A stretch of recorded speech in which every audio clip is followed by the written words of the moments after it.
Welcome inside the Budweiser bullpen for tonight's matchup between the Amarillo Wranglers and the Oklahoma Warriors. This is Amarillo Wranglers hockey. And tonight, it's going to be another bloodbath between the Wranglers and the Warriors. 7th meeting of the season between these two clubs. A lot of history between these teams and a lot of tempers flaring last night, carrying over for tonight's matchup. Should set the stage nicely for a South Division showdown between two teams that are jockeying for playoff position. Hi everybody, Guy Chiarenza here from the bullpen, and this game is shaping up to be a big one. Last time out, Oklahoma won 4-2. Oklahoma scored the first goal of the game. Wranglers rallied back late in the first period with the power play goal from Luke Morris.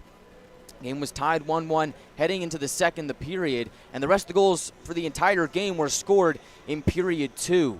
It was the Oklahoma Warriors coming with 3 second-period goals to win the game 4-2. Jacob Miller had the second Wranglers goal. Connor McDonough got the start in net and stopped 35 of 39 in the loss. For Oklahoma, their big guns showed out. Max Dronin had 1 goal and 1 assist. The captain of the Warriors led his team to victory. Drew Sutton, who's the leading point scorer for Oklahoma, added 2 assists to his total, as did Louis Kaminsky, young rookie who has really burst onto the scene with the Oklahoma Warriors in his short time in the North American Hockey League. And Daniel Duras, longtime goaltender for the Warriors, was able to stop 37 of 39 in the Warrior victory. It's the first time all season in a Wrangler game that the shot total has been even at the end of the game. And there was a point in time where it looked like it wouldn't be that way, as first it was Oklahoma out shooting the Wranglers 13-9 in the first period. Wranglers outshot the Warriors 22-17 in period 2. You look at that high shot volume, 39 on both squads. If you're the Wranglers, you like that you took 39 shots, probably would have wanted to capitalize on a little bit more of them. And of course, you probably want to lower that number that Oklahoma had on shots against the Wranglers. The Wranglers are a team that average about 29 shots for, 28 shots against per game. Oklahoma about 31. So keep an eye on the shot count here tonight, as it was kind of indicative of how the momentum of the game was flowing. Thought Oklahoma got off to a really quick start in last night's game, and it really came back to bite the Wranglers, as Oklahoma is one of those teams that really rides those momentum swings like a roller coaster. They're really proficient in the transition game, and I think the goals that Oklahoma had last night were really off of the transition game, off the rush, and when given those opportunities, the Warriors were able to cash in on them. Now, the Wranglers did go 1 for 5 on the power play last night. They also went 6 for 7 on the penalty kill. So we'll see if special teams play a factor here tonight. We saw a lot of tempers flare in yesterday's game. Game got pretty physical towards the end. Of course, we saw Morley Phillips and have a bit of an affair with the Warriors, as one of the newly acquired Warriors forwards, Brandon Reller, was also in that mix with Phillips towards the end of last night's game. I certainly don't think that bad blood is going to go away anytime soon, as this is the second game of a 2-game set, and then these teams will meet for the final time this season later on in the final week of February on Sunday the 25th. So we take a look at this game here tonight, and we look at the South Division standings. The Wranglers come into the matchup ahead of the Warriors by 6 points. Wranglers enter the matchup with a record of 23-12-5-2. That's good enough for 4th place in the South Division as it stands right now. Warriors 21-14-3-2, 5th place in the South Division, 47 points on the year. And so you know what that would mean if the season ended today. That means we would get a rematch of last season's first-round matchup between these two clubs. Of course, Oklahoma ended up winning that series en route to their Robertson Cup victory. Wranglers, if that series ends up happening again, we'll obviously hope for a different outcome, and I feel like they have a better chance this season than last season against this Warriors team. But make no mistake, these are the defending champs. They came here to play last night, and they did just that. I think the shortcoming for the Wranglers in last night's game is they really didn't play a full 60 minutes. I really felt like there could have been a lot more energy to begin the game. And I feel like the Wranglers came out a little bit flat in the third period when it was apparent that they needed a comeback effort to come back down from 4-2. We'll see if the Wranglers get off on the right foot here tonight, and that's why I'm chalking up getting off on the right foot and really scoring that first goal as one of the keys to the game. I think for the Wranglers, you really have to come out and set the tone, whether that's with a big hit, a goal, even some sustained offensive zone time, maybe drawing a penalty. I think you really have to do something here tonight right off the bat to establish and say, hey, we're here to play. We're going to play this team tough and the defending champions, and we're not going to back down lightly. So that's my first key to the game. Second, we talked about the transition game a couple moments ago. I really think the Wranglers have to really find a way to control the neutral zone, maybe slow down the game a little bit, play their style, play their structure, and not let the Warriors run up and down the ice in transition. It's a tall task. This is something that the Warriors do really, really well. And it's one of the reasons why they're one of the hottest teams in the North American Hockey League right now, as the Warriors are 8-1, 0-1 in their last 10 games. But the Wranglers, despite losing their last 2, are 7-2, 0-1 in their last 10 games. So both of these teams are on the upswing in the South Division. Wranglers look to end their 2-game losing skid with a win against the defending champs. We come back on the pregame show. We'll take a look at the starting lineups for tonight's matchup between the Wranglers and the Warriors. This is Wranglers Hockey on the Wranglers Hockey Network on NATV and YouTube. This is Topi Puikkonen, and you are listening to Wranglers Hockey on YouTube.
We are just moments away from first period action between the Wranglers and the Warriors. But first, let's get tonight's starting lineups, starting with the visiting Oklahoma Warriors. The defending champions are going to send out their third line to begin the game. Number 12, Louis Kaminsky, who had 2 assists in last night's game. 19-year-old, standing at 5'11", 175 pounds, from Elmhurst, Illinois. Will get the nod at left wing. Down the middle, number 6 and captain of the Warriors, Max Dronin, had 1 goal and 1 assist in last night's affair. We'll look to build upon that here tonight, as he stands at 6 foot even, 182 pounds, and shoots left. He's a native of Moorhead, Minnesota. And to his right, in his second game as a Warrior, was acquired from Corpus Christi in a trade earlier on in the week in exchange for Zach Homer. a first-round pick in 2025, and a tender. Number 11, Anthony Caffarelli. The Wranglers saw him last weekend in Corpus Christi. They see him here again this weekend, as Caffarelli had a goal last night in his Warriors debut. The 20-year-old stands at 5'10", 185 pounds. He's a right shot forward from Middleton, Massachusetts. He has 15 goals and 17 assists in 32 points this season in 40 games. On the blue line for Oklahoma, number 2, Max Vig. Stands at 6'1", 188 pounds. Left shot defenseman from Bismarck, North Dakota. We paired up with number 24, Dominic Elliott. 5'10" defenseman. Right shot, 176 pounds. Native of Allendale, Michigan. Elliott this season has 20 points in 30 games. Looks like head coach Garrett Roth and company really trust him to man the blue line. Looked like he got a lot of puck movement for the Warriors last night. Looked like he was kind of leading things on the breakout. He'll get the start here tonight. Of course, in goal for the second straight night, number 30, Daniel Duras, the reigning goaltender of the month in the entire North American Hockey League. Duras stands at 6'1", 180 pounds. He catches right, which is something that is uncommon amongst goaltenders. Most goaltenders catch left. He's a native of Slovakia. He'll get the start here tonight for Oklahoma. The Warriors are led by head coach and general manager Garrett Roth. And assistant coach Nate Wiesner is not here this weekend, I believe due to personal matters. So that is the starting lineups for the Warriors, who have just hit the ice. Oklahoma sporting a black jersey with gray numbers and orange trim and a little bit of gray striping as well. As we get to the lineup for your Amarillo Wranglers, a bit of an interesting combination that Ryan Anderson is sending out in forwards here tonight. As we've got number 18, Grayson Gerhard on the left wing. Now, Gerhard, I thought, had a fantastic game last night. He assisted Miller on the second Wranglers goal, really fired a pass shot, if you will, off the pad of Duras, and right to the tape of Miller, who was able to put that goal home. Grayson Gerhard stands at 6'3", 180 pounds. Left shot forward from Allen, Texas. Gets the start at left wing. At the center position, number 11, Luke Morris had the first Wranglers goal on the power play. Picked up his 10th point of the season on that goal. He's now in the double-digit club. Morris, the former Rhino, stands at 6'1", 195 pounds. He's a right shot forward from Fredonia, New York. And starting at right wing, number 21, Morley Phillips, stands at 6'4", 220 pounds. Phillips is known for his physical prowess. We saw that in last night's game, but he's also got a scoring touch, as he's got 3 goals in his last 8 games. So Morley Phillips, who is not seen playing on that line with Gerhard and Morris, looks like Abrant is going to remain on that third line with Morris and Gerhard, but to start the game, Morley Phillips will be out there. On defense, number 3, Nick Troutwine, steady as they come. He's been fantastic ever since he came over in a trade from the Minnesota Wilderness. Troutwine, 6'3", 210 pounds, left shot forward from Eveleth, Minnesota. Has been a great acquisition by general manager Harry Mahood, as he's become a staple on the Wranglers' top D pairing with number 19, Nolan Gagnon, who gets the start at right D. Gagnon is the reigning defenseman of the month in the entire North American Hockey League. Gagnon, in the month of January, had 4 goals and 9 assists for a +9 rating. He's been fantastic, and he also made his college commitment late in the month of January, announcing that he's going to play at the University of Alaska Anchorage. So Gagnon, who leads all Wranglers D-men in points, will get the start at right D here tonight. And in goal, who wears number 1 on his jersey, he's number 1 in our hearts. It's Connor McDonough. As he skates out onto the ice to join his teammates at the blue line, McDonough has been nothing short of fantastic. He's been amazing this season. His legend continues to grow. Broke the franchise single-season wins record last weekend in Corpus Christi. This is his 35th appearance on the season. He has a record of 19-9-4-2, a 2.38 goals against average, a .911 save percentage, and 1 shutout on the season.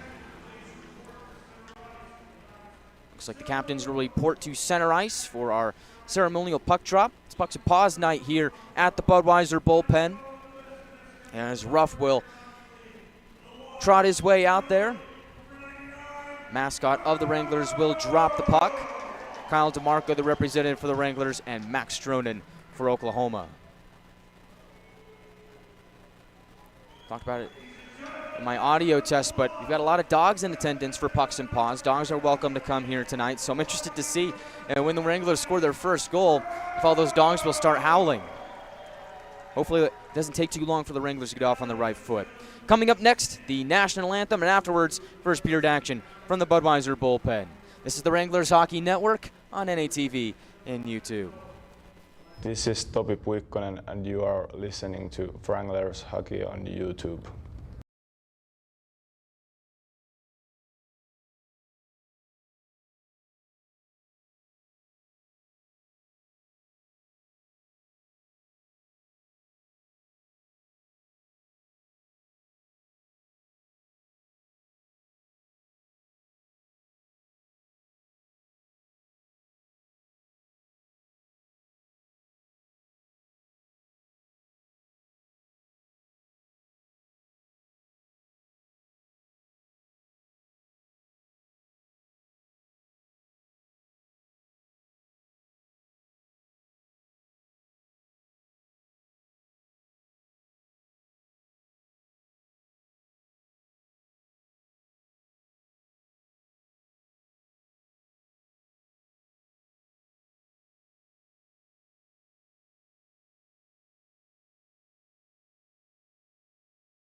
Welcome back inside the bullpen. Guy Chiarenza joined by Drew Jeffers.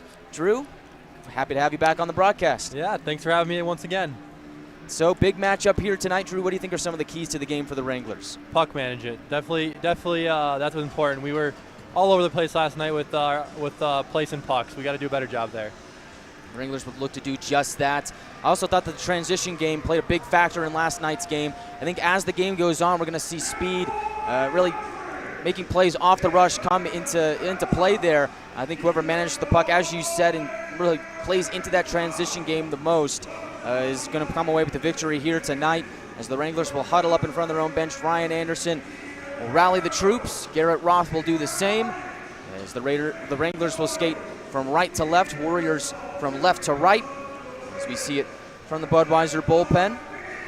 Wranglers wearing their home whites. It's a white jersey with blue numbers, blue lettering, professional red trim.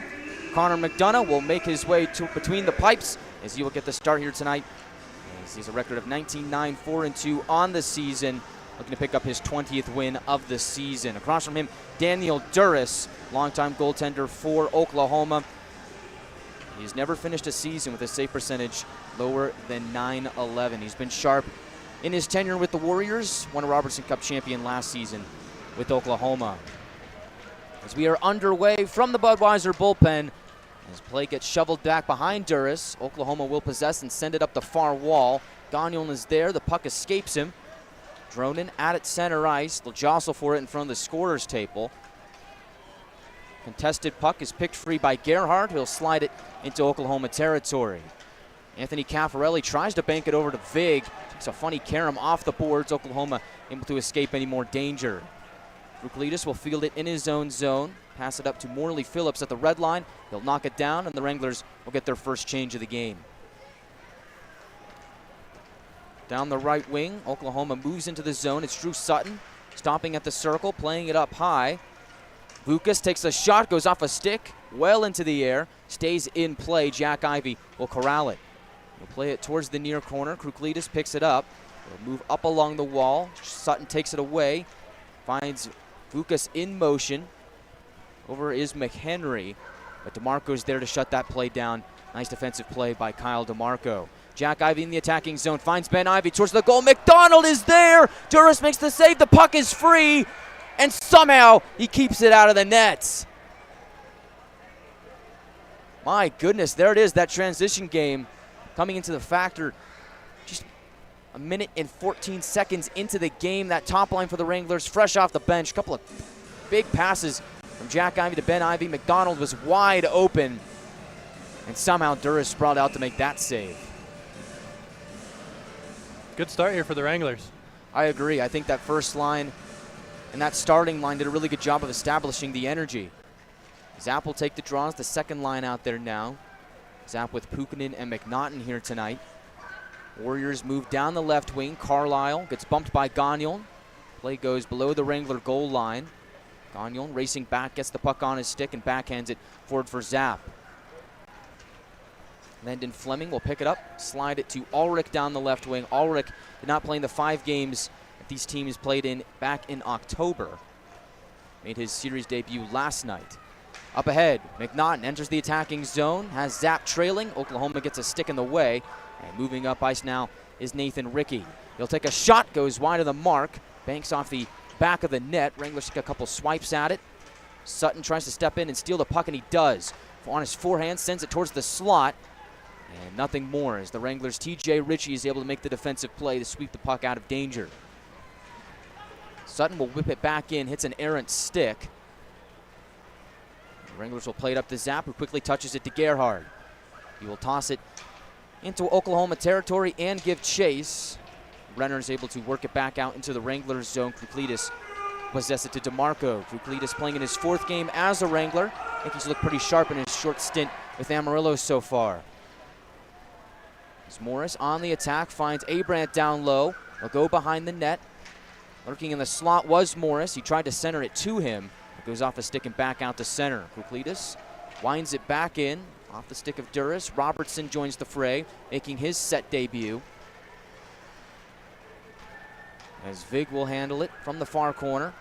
Has Kaminsky up ahead. As we hear a couple dogs howling. Caffarelli takes a shot. McDonough makes the save.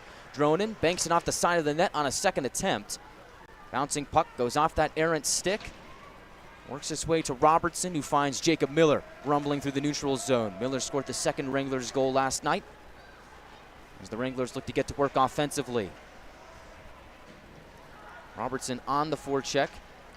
Uses it as Oklahoma moves to the neutral zone.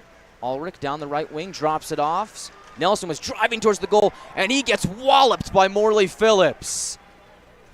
Tough luck for Caden Nelson, not the biggest guy in the world. Runs into a brick wall, and Phillips, as Jack Ivey takes the shot, goes up and over the net. Nelson back on his feet, will play it to the neutral zone. Wranglers will possess the puck. 16-14 to go in the first period. Ollie Chesler rides down the far wall, gets crunched by Gagnon. Nelson back up top to Chesler. He'll shoot it towards the goal, and a nice block by McRoberts. It never saw McDonough. Jack Ivey to the far side for Ben Ivey. He will handle it at the half wall, center it towards the middle for McDonald. Spins it back up to Jack Ivey. Can't corral the pass as it deflects over towards the near side wall. McDonald to the middle for Ben Ivey, and his one-timer goes wide of the mark. Up top it's DeMarco. He takes a shot. It's deflected, and Duras makes the save. And afterwards, Ben Ivey getting into it with a couple of Warriors. That's Caden Nelson in the fray. And they're heated right now. Jack Ivey also in the area. McDonald there as well. 15:41 to go in the first period. For Caden Nelson, he got rocked early on by Morley Phillips. He's not a big guy, standing at 5'11", 160 pounds. And they talk about Morley Phillips, 6'4", 215. I'd hate to be Caden Nelson in that moment.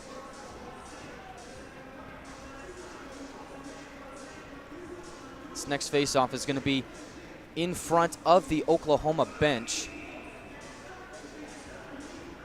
Zapp will take it against Sutton. Zapp this season is having a career year. He's going to represent one of the 3 skaters that'll represent Amarillo at the Top Prospects Showcase in just a couple of days over in Pittsburgh. DeMarco will field the puck behind McDonough. Wranglers try and move it up the near side wall. They are successful in doing so as down the right wing goes McNaughton, who is also having a career year. Philip Pukinen works it up to the right point. DeMarco trying to hold it in. Successful in doing that. Slides it down and heads towards the bench. Troutwine will come on. Oklahoma dumps it down the distance. That'll be an icing with 15:05 to go in the first period. Not a whole lot of shots to begin the game. Wranglers lead that count 3-2. But Drew, a little under 5 minutes into the game. How would you rate the Wranglers' start here tonight? Very good. Very good start for us here tonight. Got to keep going here, though. Pedal to the metal as Luke Morris goes out there. Third line for the Wranglers. Abramp to his left, Gerhardt to his right, Gagnon at the top of the circle, and Troutwine manning the blue line. Oklahoma wins that draw. Landon Fleming will bank it off the glass. It'll go back down, and that will be another icing. 5:02 into the first period. I would agree with your assessment, Drew, that I think the Wranglers have done a better job of coming out and bringing the energy here tonight in the first period. I think right now you're just looking for that first goal. When the Wranglers score the first goal, they're 13-1-1, so they're a really good team when they get that first goal. Now, when they trail first, not as good, but most teams aren't in that aspect. Wranglers are 10-11-4-2 when they don't score the first goal. Elliott will whip it around. It goes down the distance once more, but this time it touched a stick, no icing. McDonough will play it to Gagnon. Quickly up ahead, he's got Abrand. Finds Troutwine in motion. Pass up ahead is off the stick of Gerhardt and corralled by Morris. Puck bouncing in the high slot, trickles over towards the near wall. Quick shot from the line, screeches wide. The left ear of Duras.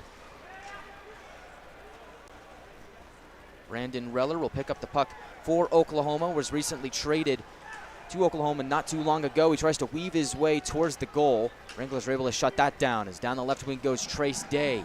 Arizona native plays it behind Duras. Orly Phillips is there, kicks it over towards the near corner. Day trying to jostle and get it off the stick of Chris Didier, who takes a massive hit from Jacob Miller. Oh, he just flattened him and turned it into roadkill. Wranglers really setting the tone physically here tonight. First it was Phillips, then big Jacob Miller. Oklahoma on the receiving end. Brenner will play it up to Chris Didier, who's somehow still on his feet. Finds Ollie Chesler in the neutral zone, but winded by McDonough. And Wranglers are quickly there to knock it back into the Oklahoma zone for an icing with 13:39 to go in the first period. We've seen some massive hits to begin this game.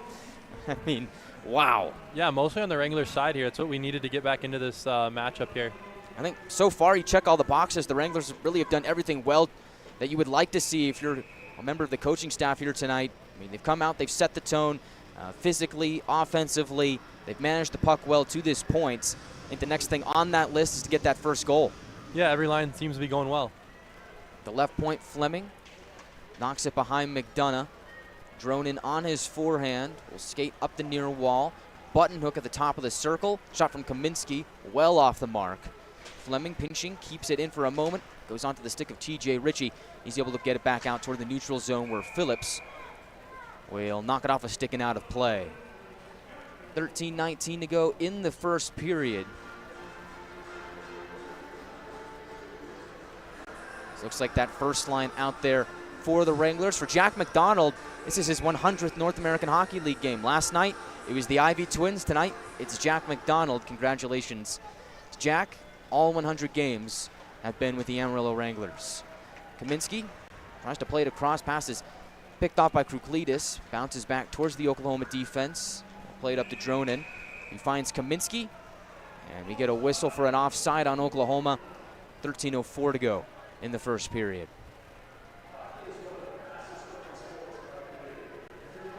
Looks like Oklahoma gets a line change. That Ulrich line will come out there, second line for Oklahoma. Straw's going to be right at the center ice logo. Jack Ivey will step in and steal the puck. Takes a shot, goes off the stick of Vig and wide. McDonald paddles it behind the Oklahoma netminder. And the Warriors will pick it up and send it towards the neutral zone. Down the right wing is Nelson. Looks like he got a little bit too ahead of the play. Another offside on Oklahoma. 7 minutes and 9 seconds into the first period. Shot count still 3-2, but seems like the Wranglers really dictating the terms here.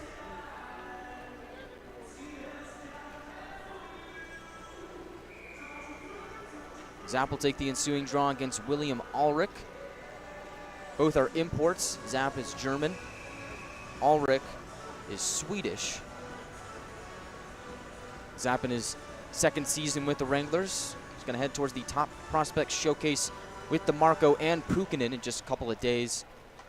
The 5th and 6th over in Pittsburgh. The Wranglers send it into the attacking zone. Looks like they're going to be calling for an icing here. So this draw is going to come all the way back into the Wranglers zone.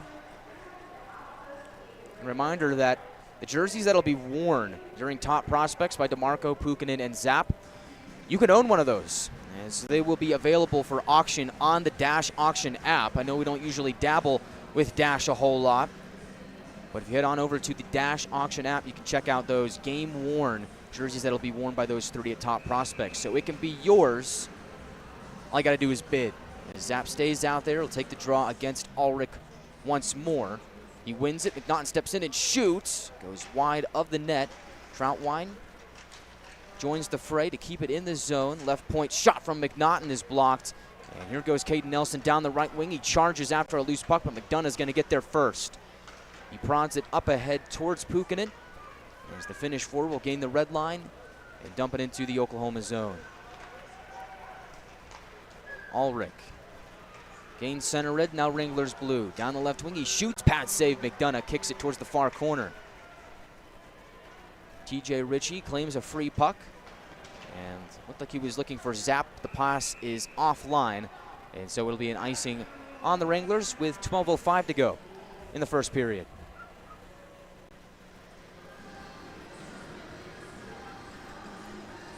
Shot count now 3-3.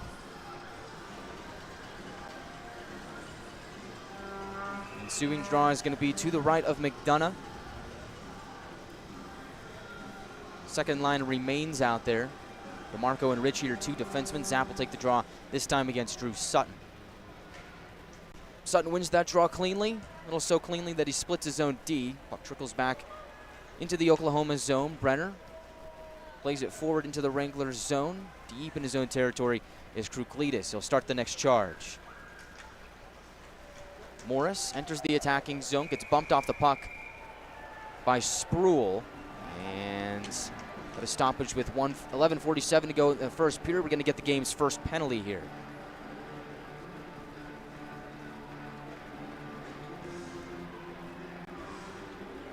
It looks like it is going against Carter Spruill. And so, Drew, good chance for the Wranglers to get that first goal of the game. Yeah, definitely. 2 minutes for slashing. So the Wranglers power play unit, is operating at 22%, fourth best in the league. We'll get a track at it here. Draw is one. Jack Ivey towards the goal. McDonald is there and he directs it wide of the net. Zapp up to the left point. Jack Ivey across. Gagnon fakes a shot, slides it below the circle for Zapp. Back up to Gagnon. Zapp waiting for it at the top of the right circle. Shoots a shot wide of the net, and Elliott takes a swipe at it, but not out. Zapp looks to go across to Jack Ivey, deflects off a stick. Jack able to get a touch on it, sends it towards the far corner, goes back to Jack. He'll bank it off the end wall to McDonald. He'll exchange with Ben Ivey. Finds Zapp at the far corner. Up top, it's Gagnon. Across for Jack Ivey. Back to Gagnon, center point. Zapp kicks it to his stick. Looks to go across, puck bouncing in the slot. Wranglers trying pounce on it, but Oklahoma gets there first, and they'll get a clear. 1:08 to go on the Wrangler power play. McDonough looking for a stretch pass. It's intercepted by Dronin. Luckily for the Wranglers, DeMarco able to pick the puck up, but hounding him is Ulrich. Under a minute to go on the Wrangler power play. Down the left wing is Topi Pukkanen. He'll bank it off the wall to himself. Morris also in the vicinity. Play trickles towards the far corner. McNaughton up top to Troutwine. DeMarco takes a one-timer, and it's blocked by Chesler. Morris there to get the rebound. Puck trickling away from him, though, and Oklahoma gets another clear with a little over 30 seconds to go on the power play. 10:16 to go in the first period. DeMarco to the left wing for McNaughton. Gains some speed, finds Pukkanen, gets it back to McNaughton. Centers it towards the middle, and on a deflection, Duras makes the save.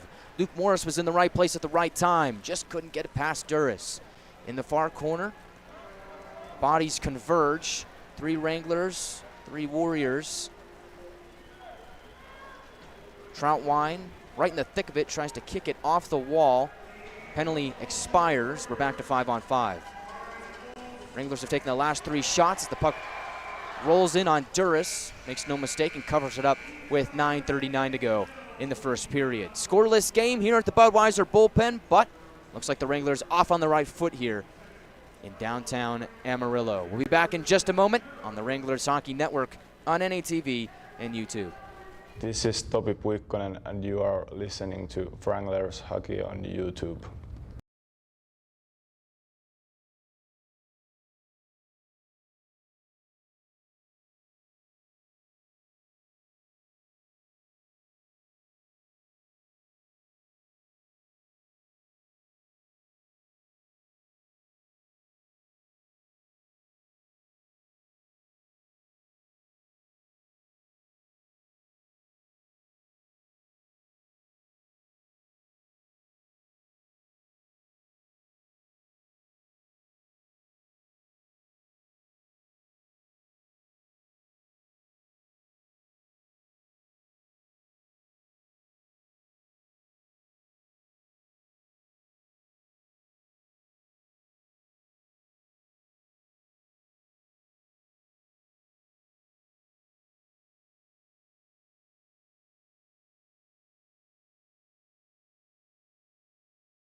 Wranglers unsuccessful in their first power play chance of the game, but they have the last 3 shots because of it, and a momentum swing might be headed their way as Amarillo has started the game off on the right foot. They look to continue that surge. With a little under 10 minutes to go here in the first period. As Miller has it at center ice, he'll ship it off the corner wall. Wranglers look to get to work offensively. Shot from the line by TJ Ritchie is fought off by Duras. Kaminsky gets it to the line. Wranglers hold it for a moment as Miller is a thorn in Oklahoma's side, has play pinned up against the Warriors bench, and now Morley Phillips is getting into it with a Warrior. I believe that's Kaminsky.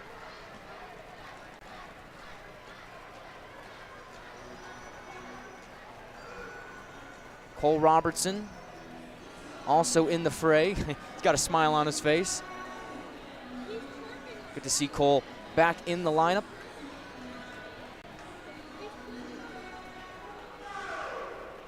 And it looks like there's going to be a penalty to Phillips on that last play as he climbs into the Wrangler penalty box.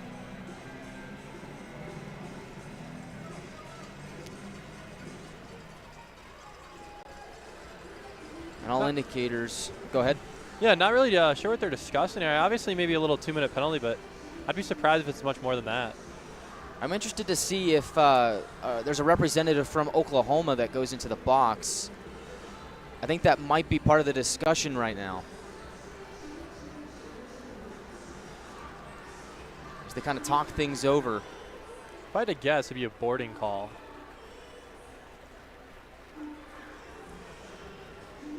Phillips will eagerly await and see what his sentence is.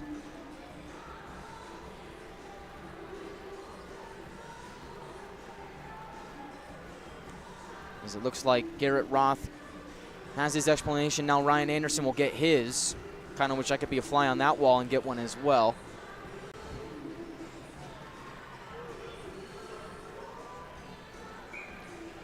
And it looks like it's going to be an Oklahoma power play here. Phillips gets 2 minutes, the official call. Check from behind and a 10-minute misconduct. Wow. So, I mean, I kind of wonder. Looks like Trace Day now in the box. He's going to serve that 2-minute to Phillips while he serves his 10-minute misconduct. I almost wonder if that's just something precautionary from the officiating crew, knowing what Phillips was able to do last night. As Nelson has it at the left point, goes to the circle, fires it towards the middle, goes off the leg of Ulrich. McDonough makes the stop. Elliott, a try, saved made by McDonough, and DeMarco whacks it back up to the line. It's initially held by Elliott, but play gets forced back out to center. Down the right wing, Sutton drops it off for Ulrich. Mobbing him is McNaughton. He's able to get the puck back out to center. And Zap will send it down the distance.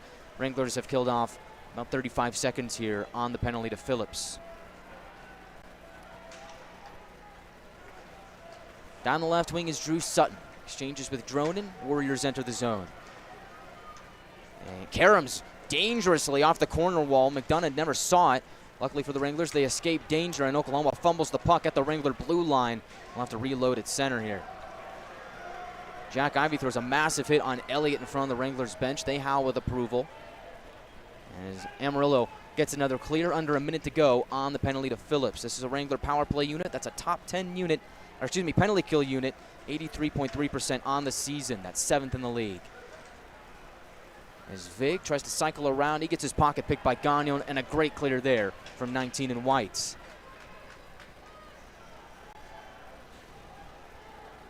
.748 to go in the first period. Vig will skate up ice. A couple quick passes from the Warriors, and McHenry will toss it into the zone.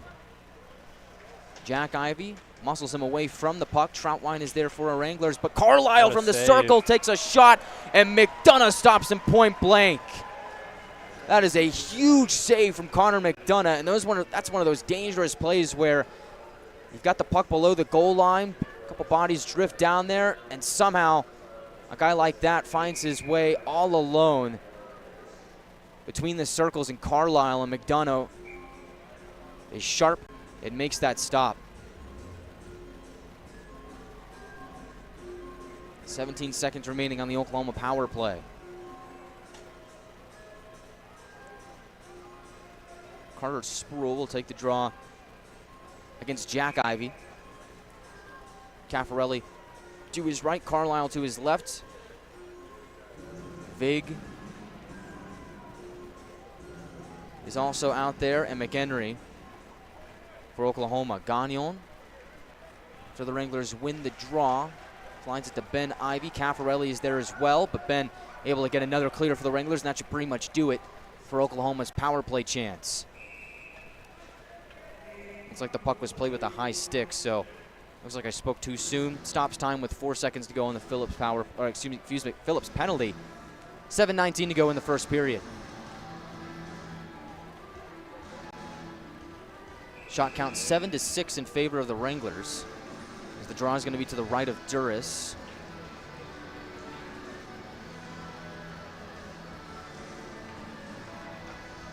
Wranglers push it towards the net. Ben Ivey's there. He gets slammed up against the end wall. It looks like he's slow to get up. As play moves up towards the Warrior blue line. McDonald has it for a brief moment. Ben back up to his feet, but looks to be in some discomfort. Down the right wing, Ulrich turns the puck over. Warriors get it back as Vukas turns it over again at the Wrangler blue line. Down the right wing is Luke Morris. For Gagnon, he takes a shot, goes wide left, held in by McDonald. Tries to shimmy it forward, but Vukas is there. Warriors get it back out to center, but they're going to stop play with 6:44 to go in the first period.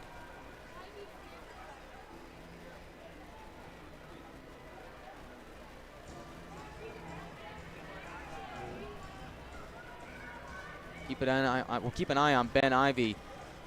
Took a hard hit off the Warrior end wall. Was able to get back up to his feet. He's still on the Wranglers bench. Hopefully he's going to be all right. Been this season in game 101 in the North American Hockey League here tonight. He has 32 points on the season. He's been one of the Wranglers' best forwards.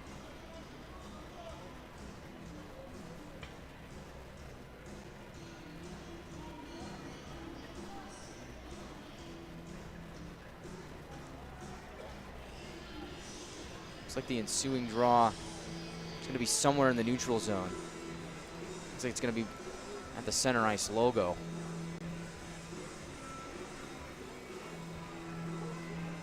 Not sure if you saw there, but he Ben Ivey fell into the ref there a little bit close to the bench. I wonder if he's feeling anything from that. Hopefully not. Ben, that is. No, I'm just kidding. Both guys, hope we're both okay. But I'm not quite sure why we had that stoppage there in that last sequence, but nonetheless, we're back to live action. As Gerhard will work it into the Oklahoma zone. Trickles off the end wall. Fans voice their displeasure at the officiating crew's performance so far here tonight, as Luke Morris will rainbow it off the end glass. Dronin skates over the center ice logo, enters the Wranglers zone, and not much more as he gets divorced from the puck. Luke Morris plays it forward for Grayson Gerhard. He will toss it into the Oklahoma zone, and looks like Morris has just drawn a penalty. Wranglers will head back to the power play. With 6:10 to go, looks like we got some more tempers flaring afterwards, but with 6:10 to go in the first period, Wranglers will look to go and get a power play goal here. It'll be their second attempt of the night.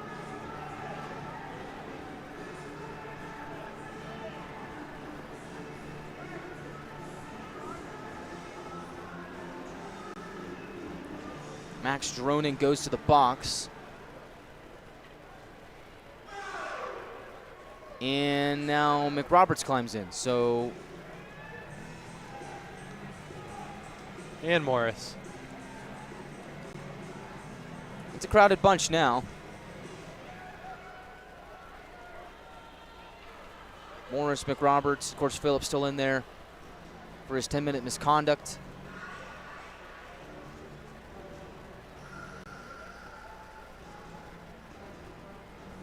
Dronin's still the only Warrior in their penalty box.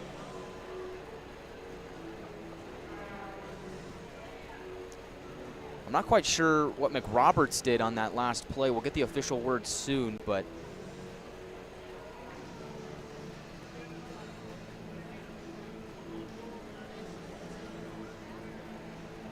Luke Morris was the one that drew the penalty to Dronin. And somehow he finds his way into the box. As Ryan Anderson gets an explanation, now Garrett Roth will probably get his sometime soon. And so it looks like Morris and McRoberts both get unsportsmanlike, and then Dronin gets a charging penalty. Two of those offset, and so that leaves the penalty to McRoberts on the board. So it looks like out of all of that, we thought the Wranglers were going to get a power play. Instead, Oklahoma goes to the man advantage with 6:10 to go in the first period.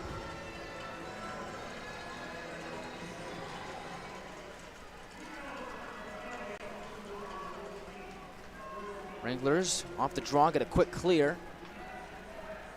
Puck bounces towards Duras. We've under 6 minutes to go in the first. Dominic Elliott drop it off, a couple quick passes, and Sutton will charge in. Finds Ulrich at the left point, throws it towards the goal, deflects wide of McDonough, who was well equipped to make that save if he saw it. Another chance, gets blocked by a Warrior. Down the left wing is Nelson. Cuts back, throws it across, Sutton at the right circle, takes a shot, McDonough!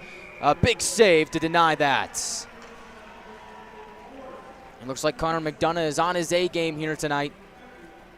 Makes a stop with 5:35 to go in the first period.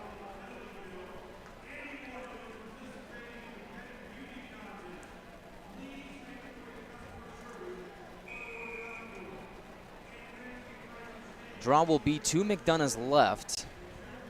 Pukinen will take it against Carlisle. We haven't seen Topi Pukinen take a whole lot of faceoffs this season. He's out there with Jack Ivey, Bruklidis, and Gagnon. Oklahoma wins the draw. They look to go D to D. Moves over towards the far half wall. Look at it back up to the line for Vig. At the right circle, McHenry takes his time, places it to Vig, center point, back to McHenry, a one-timer off the iron, and back out to the line. The net is off, and they blow that play dead. 5:14 to go in the first period, and I think the Wranglers might have just caught a break there with the officials blowing that play dead, because Oklahoma had possession, and we learned back in Colorado that it's at their discretion to stop the game if the net comes off. So Wranglers caught a big break as the Warriors were able to hold that rebound in at the line. That shot off the post, McDonough's got to give that post a little tap. give it some love, and he just does right there. Okay, so McDonough shows the Irons some love. Wranglers get a little bit of puck luck here late in the first period. 1:05 to go on the penalty to McRoberts.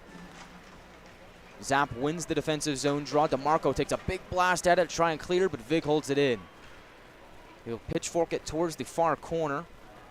Wranglers pin it up against the wall. Warriors get it back to Vig. They'll dash it to Carlisle. The far half wall, down low. Quick centering pass is off the stick of Sproul, and Zap will get the clear.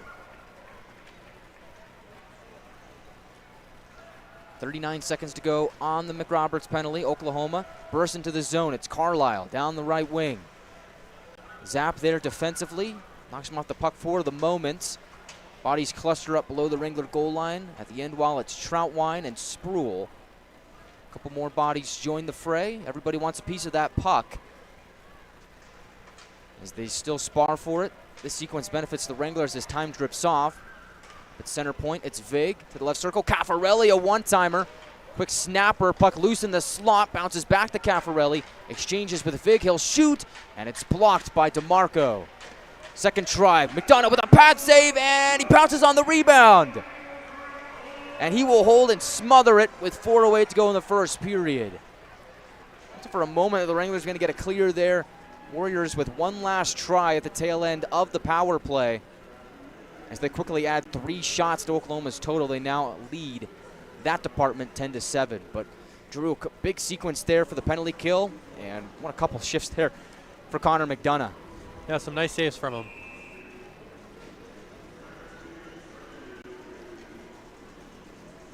This next draw is going to be on the near circle of the Wranglers zone.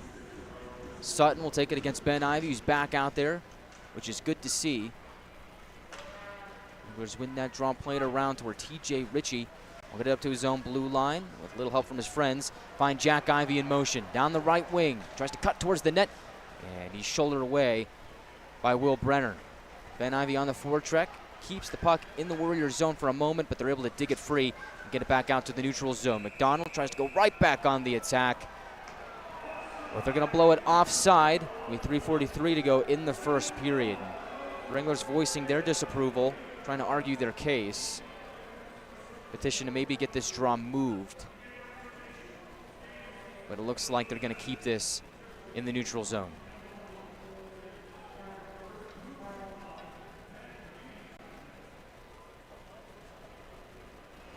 Dronin will take it against Morris. Wranglers win the draw. DeMarco will sling it deep into Warrior territory. Morris towards the middle, looking for Abrant, and the pass was just a little off, and he couldn't get the shot away. Now here's Caffarelli with speed, whips it towards the net. It's wide right. Warriors pick the puck up, and a shoot, and they score. Loose puck, and Kaminsky just fired it toward the net. Doesn't hurt to shoot. Catches McDonough off guard, and the Warriors get the first goal of the game.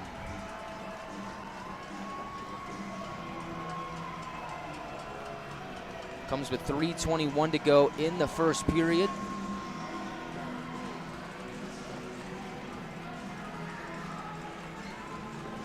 For the second straight contest, Oklahoma has scored the game's first goal. It's Louis Kaminsky from Dronin and Vukas. For Kaminsky, playing in his 7th career game in the North American Hockey League. He now has 4 goals and 3 assists. Not too bad. Off the draw, Puukkonen wins it. He'll rumble down the left wing as the Wranglers quickly look to try and get that goal back. Puukkonen tries to chop it back up to Gagnon, who was waiting at the line, but the Warriors are able to get a stick in front of it and push it towards the Wranglers zone. McNaughton tries to sidestep a forechecker. Carlisle for Nelson. He shoots. McDonough was down, and Nelson missed a wide open net. Wow. Caught a break there. Big break for the Wranglers. Looks like puck luck on their side so far here tonight, except for that last sequence where Kaminsky scored. And now here's Nelson for Brenner. He shoots. McDonough fights it off. Sends it towards the far wall. Brenner knocks it down deeper. Ulrich defended by Gagnon. He'll drop it off for Carlisle. Slams it towards the middle. Puck is free, and the Wranglers are able to scoop it up and play it up ice. It's Zap in transition down the right wing. Roman Zap cuts towards the middle. Zap shoots and scores! Roman Zapp gets that one back, and we're tied up at 1 with 2:21 to go in the first period. What a play by Zapp there to cut to the middle and shoot it back cross side. It's a nice goal. It was a brilliant play by Roman Zapp to get the Wranglers on the board, and that's exactly the kind of response you want after the Kaminsky goal. It's Zapp from Trace Day that evens the game up at 1.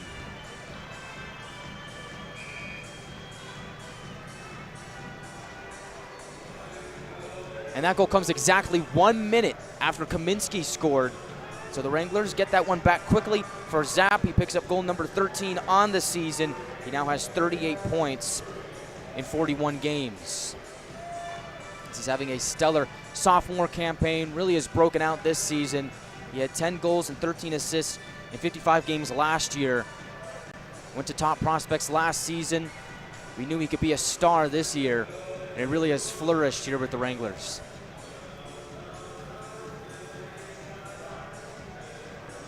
Trace Day picks up his 6th point of the season. Really liked his play here in the second half of the campaign.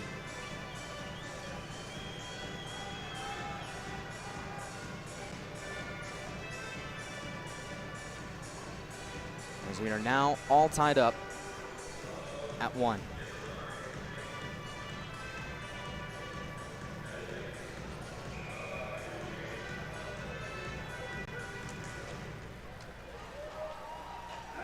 Warriors win the ensuing draw. They'll go D to D, and Fleming will push it up ice. Left wing, Sutton tries to play it across for a streaking Sproul.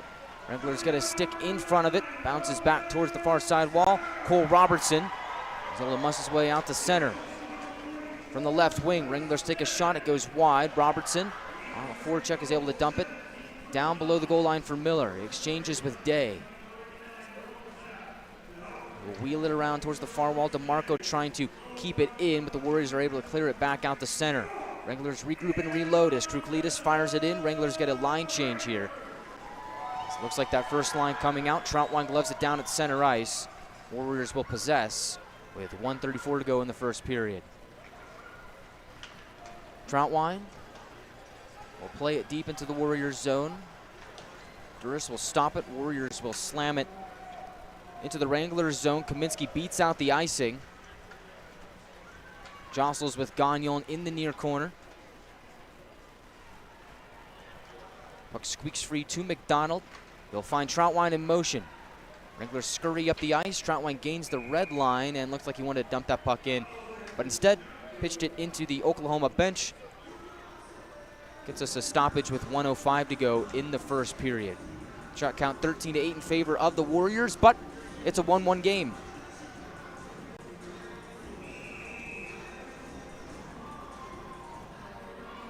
This draw is going to be right at the center ice logo. Ben Ivy will take it against Dronin. Both captains in the face-off circle, and Ben Ivy is the victor. Caffarelli takes down Kruklitis, slings it into the Wranglers zone. Amarillo quick to play it back out and down for an icing with 51.6 to go in the first period.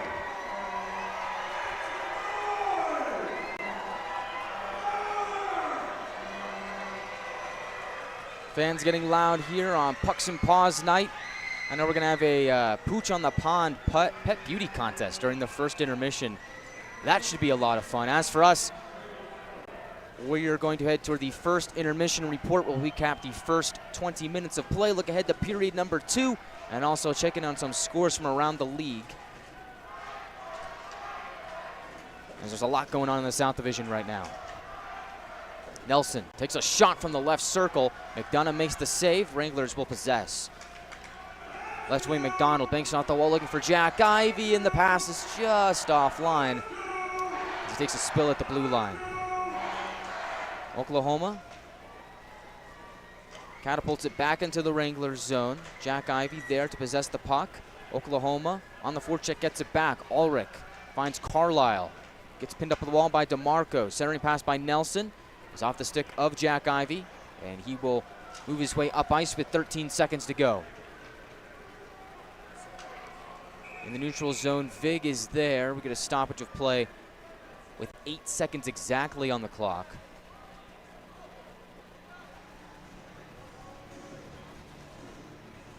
And it looks like, by all indicators, we're going to have the same score heading into the first intermission tonight than we did last night. It was 1-1 at the end of one period yesterday.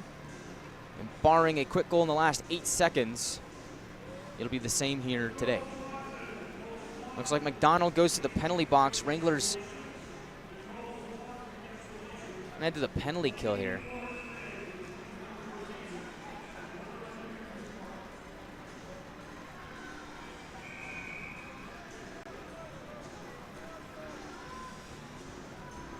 So Oklahoma, this might be a set play here where Dronin will look to win the face-off against Zapp. Zapp wins it for the Wranglers, though. The play will be pinned up against the corner wall, and that will do it for the first period.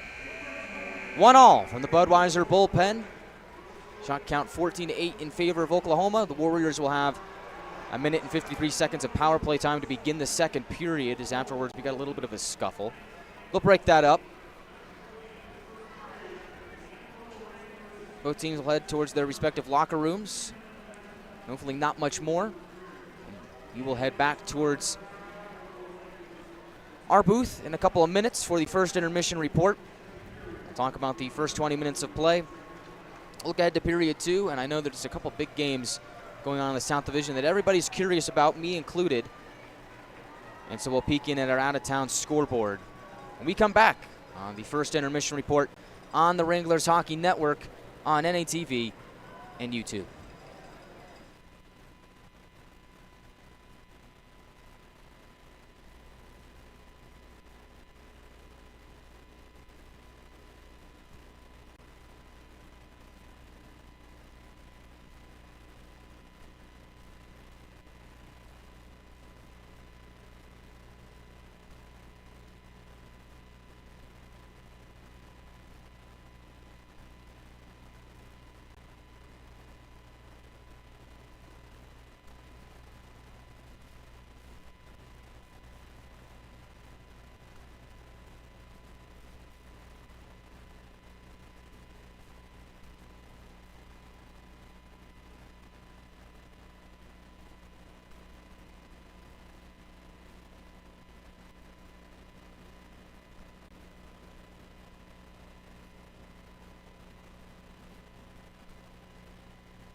1-1 is your score after 20 minutes of play. Wranglers and the Warriors all tied up here in downtown Amarillo for the 7th meeting of the season between these two clubs. Guy Chiarenza here bringing you all the action on the Wranglers Hockey Network. We knew that this game was going to be a big one here in the South Division. We'll talk about the standings and what's at stake here coming up in just a second, but first let's recap the events of the first period. So Oklahoma strikes first. It's Louis Kaminsky with 3:21 to go in the first period, assisted by Dronin and Vukas.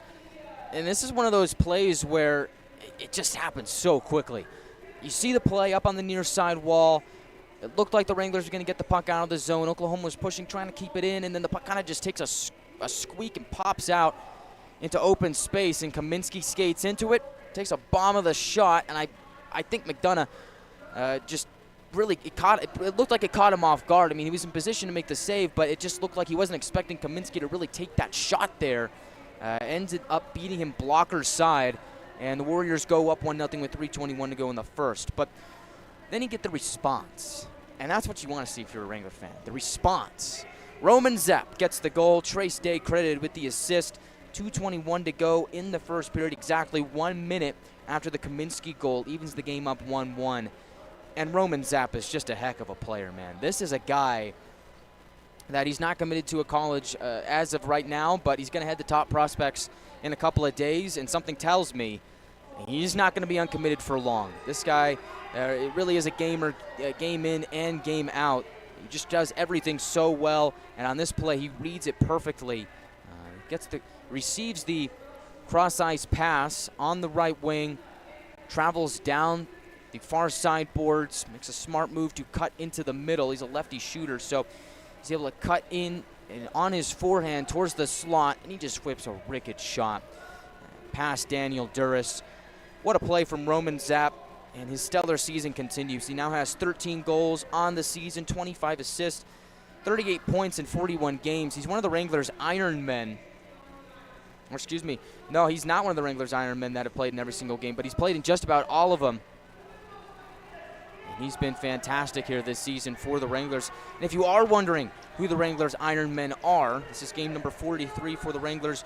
Connor McNaughton has appeared in every single game. Jack McDonald, who's playing in game number 100 in his North American Hockey League career here tonight, has appeared in every single game. As has Topi Pukkanen, finished forward for the Wranglers. They say availability is the best ability. And those three guys are certainly having good seasons here for the Wranglers this year. Roman Zapp just came to my memory that he had served that suspension earlier on a couple of weeks ago. Make that a couple of months ago. It all kind of jumbles together at this point, if I'm being honest. But he did serve that suspension. Otherwise, he probably would have been one of the Wranglers' Iron Men as well. But Zapp has missed 2 games this season in a campaign that has been his best in the North American Hockey League. 23 points last season in 55 games, really has broken out of that for a stellar season this year. So we got the Pooch on the Pond Pet Beauty Contest here tonight. 38 dogs down there. 38 dogs. That's a whole pack of dogs down there. And it looks like we got a couple dogs wearing jerseys. We've got a guy wearing a shirt with a dog on it. It's a dog shirt. It's a shirt with a dog's face on it. I think the pants have dog faces on them as well. And so Ruff looks like he's the judge. I guess there's different categories as to which dog will win that award. And so Ruff is the judge. He'll go inspect all the dogs. He is a dog, so I mean, I'm sure he knows best. He's well equipped for the role. Looks like that one dog was scared of Ruff. Looks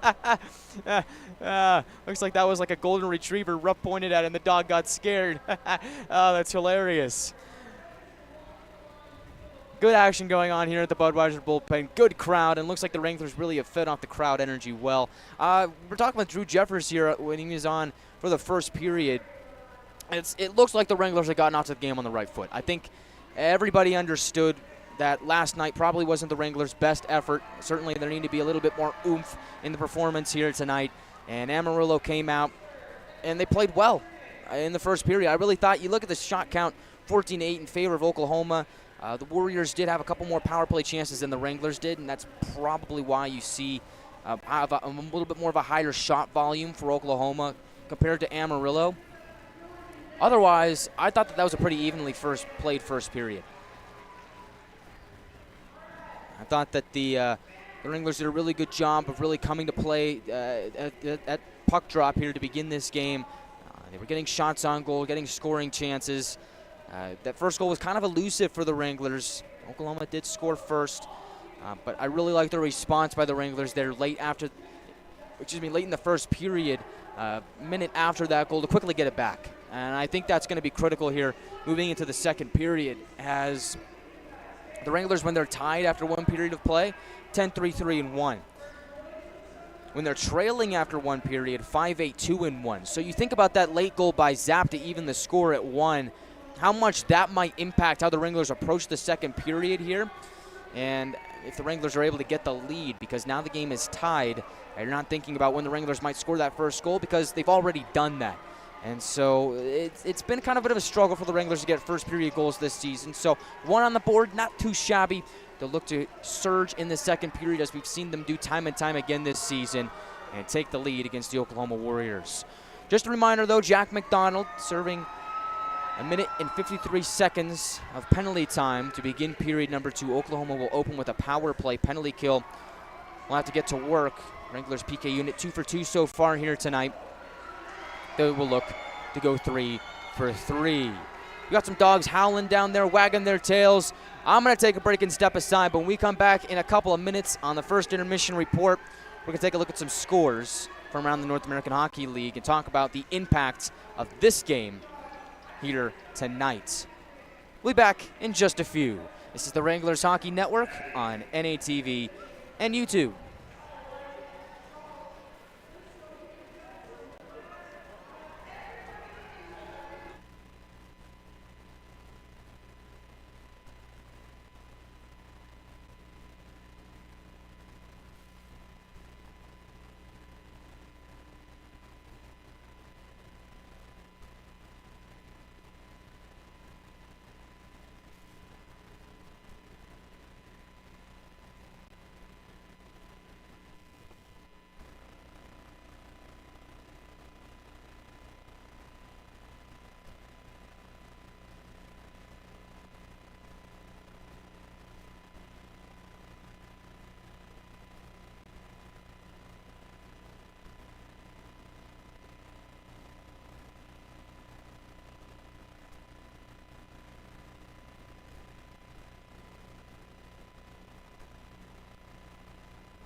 Now it's time for the question that everybody's wondering, what does it all mean? With the Wranglers and the Warriors tied up at 1 after 20 minutes of play, what's at stake here? What does this game really mean? Wranglers win, Warriors win. What does it mean? Well, that's a question answered in 2 parts. First, we have to take a trip around the South Division to find out what's going on around the division. So we'll start over at Ector County Coliseum as the Odessa Jackalopes are taking on the Lone Star Brahmas. That game is scoreless.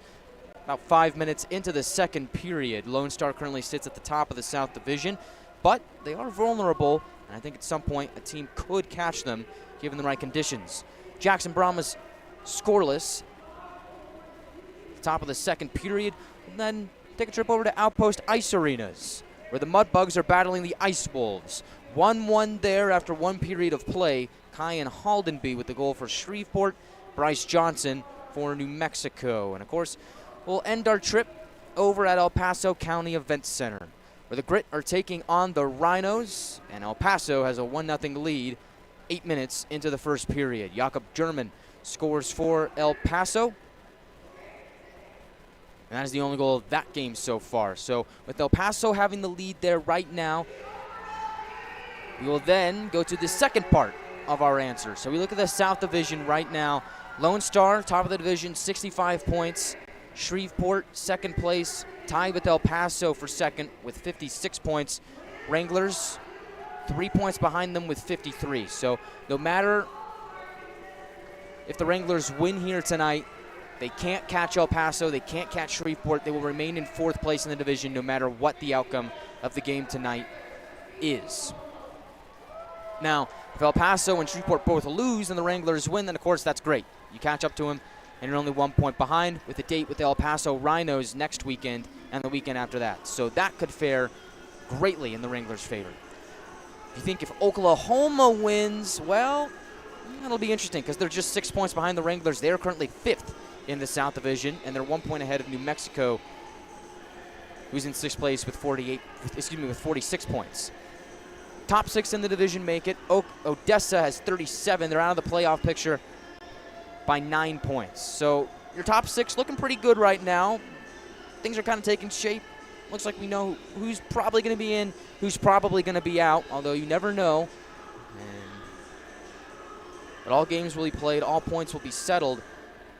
But I take a look at this right now, and I think this is big for the Wranglers. This is an Oklahoma Warriors team that really has just been surging as of late. It started with a sweep of the Lone Star Brahmas. They win 4 there, and then they kind of caught fire. Now you look at them in their last 10 games. Oklahoma 8-1, 0-1. And there was a point in time where it looked like your top 4 were settled. Lone Star, Shreveport, El Paso, Amarillo. And the next 2 were Oklahoma and New Mexico. And then it was everybody else.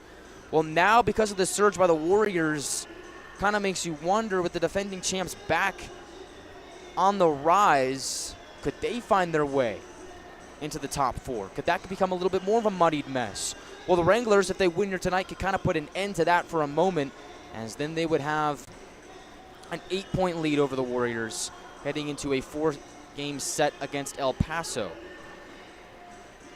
So for the Wranglers, I mean, the best thing you can do is win, right? I mean, that's what you try and do night in and night out. Every day is a great day for 2 points, as my good friend and colleague Tyson Whiting would say. It's a great day for 2 points for the Wranglers. They were able to move up to 55 points in the division. Does not hurt to win. And so they will look to climb the ranks of the South Division. And also you hope that Shreveport and El Paso lose. Of course, Lone Star as well.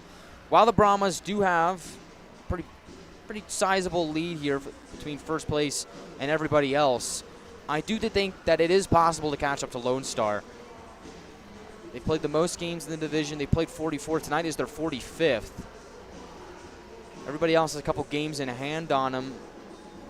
It's possible, but for the Wranglers, they don't play Lone Star anymore this season, although they do still have 6 more against El Paso and 2 more against Shreveport. Speaking of the El Paso Rhinos, we're going to get to know them very, very well over the next couple of weeks. It starts next weekend over at El Paso County Event Center. Friday night on February the 9th, and then again on February the 10th. We'll be over at El Paso County Event Center for those games. You can catch them on NATV or listen in on YouTube. And those matchups are going to be huge in determining where the Wranglers stand in the playoff picture, the El Paso Rhinos as well. And then you move to the weekend afterwards, and, oh, look, more Rhinos. The Rhinos will come into this building for a 2-game set on the 16th and 17th. The 17th is going to be absolutely awesome. It's going to be First Responders Night presented by Smoke Wagon Beard Balm. That's going to be a whole lot of fun. The Wranglers are going to wear specialty jerseys. If you haven't seen it, there's a mock up on our social media page. It's a black jersey with a couple gray outlines. It's got an American flag on it, some red, some blue. The Wrangler guy, the head is on there. It looks sweet. It's going to be awesome. And you know what's even better? You can have one.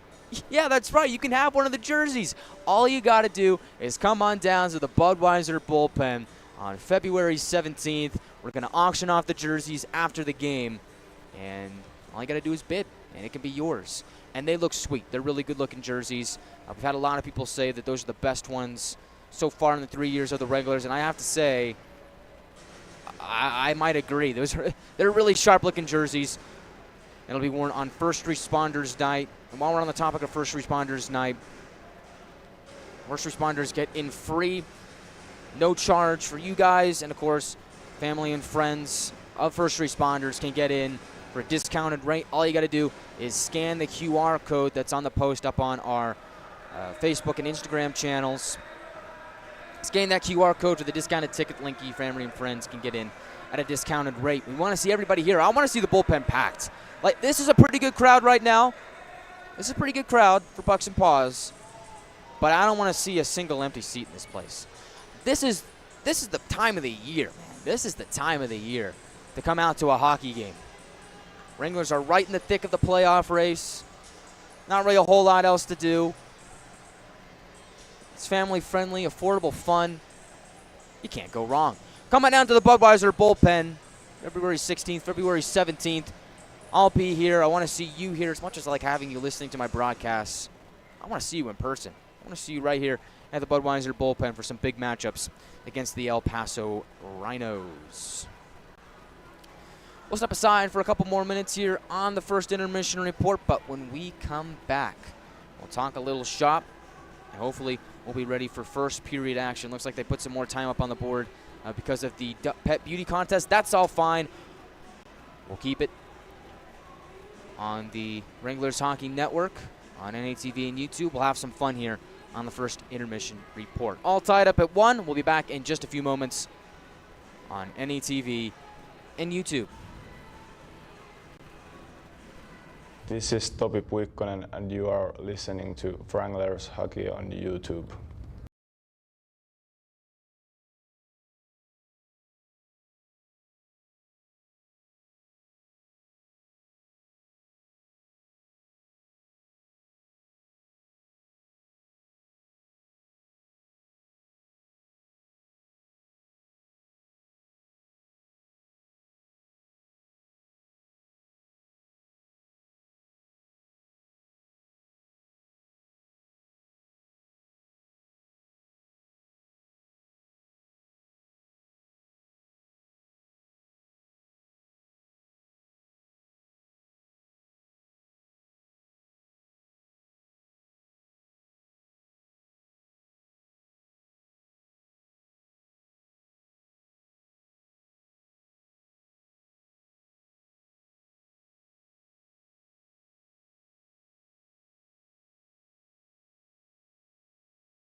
Welcome back into the Budweiser bullpen. First intermission report rolls on, but not for much longer as the Warriors are lined up in the tunnel. They're ready to head back out.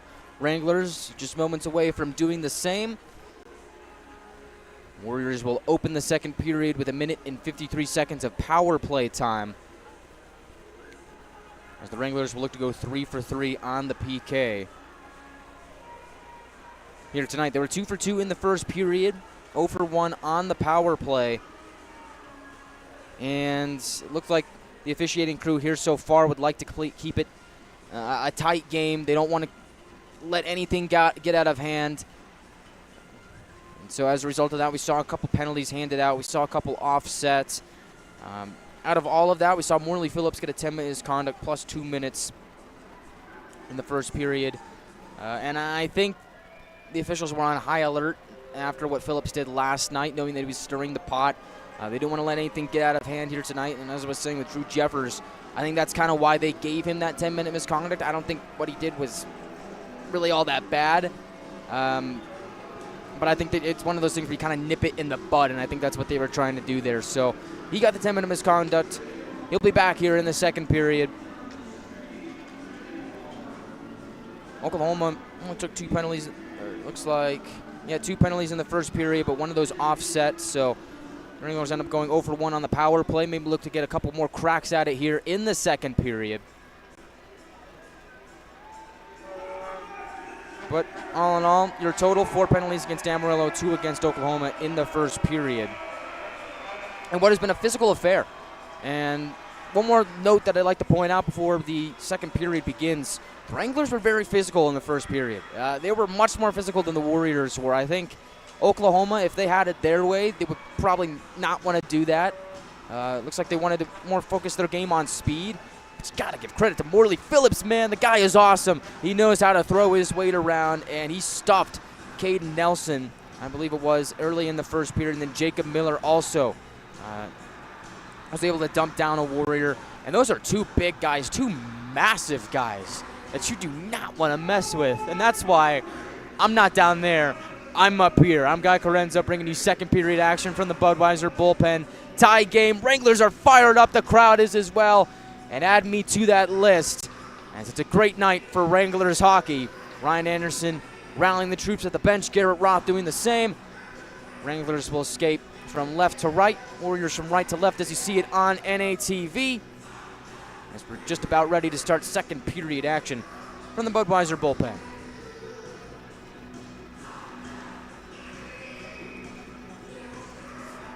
So first things first, if you're the Wranglers, you're looking to get the penalty kill here. Afterwards, if you are able to get that kill, watch for a momentum swing. We saw a lot of those last night. I think they're going to be key here tonight. Wranglers looking to get that next goal. Second period underway is Oklahoma. There's a couple quick passes at center ice. Troutwine steals the puck on the far wall, tries to hoist it out. It's held in by Dronin. Wranglers scoop up the puck from the far circle and are able to drive it back down for a clear. 30 seconds gone off the penalty to McDonald. Elliott finds a man at the line, and Ulrich returns it to Elliott, who's deep in the Wranglers zone. Will reverse it back up top to the left point for Ulrich. Tries to skate down. Zapp pokes it off his stick, and with a little help from DeMarco, Wranglers get another clear. Duras will handle it, find Elliott. Dominic Elliott plays it across for Gino McHenry.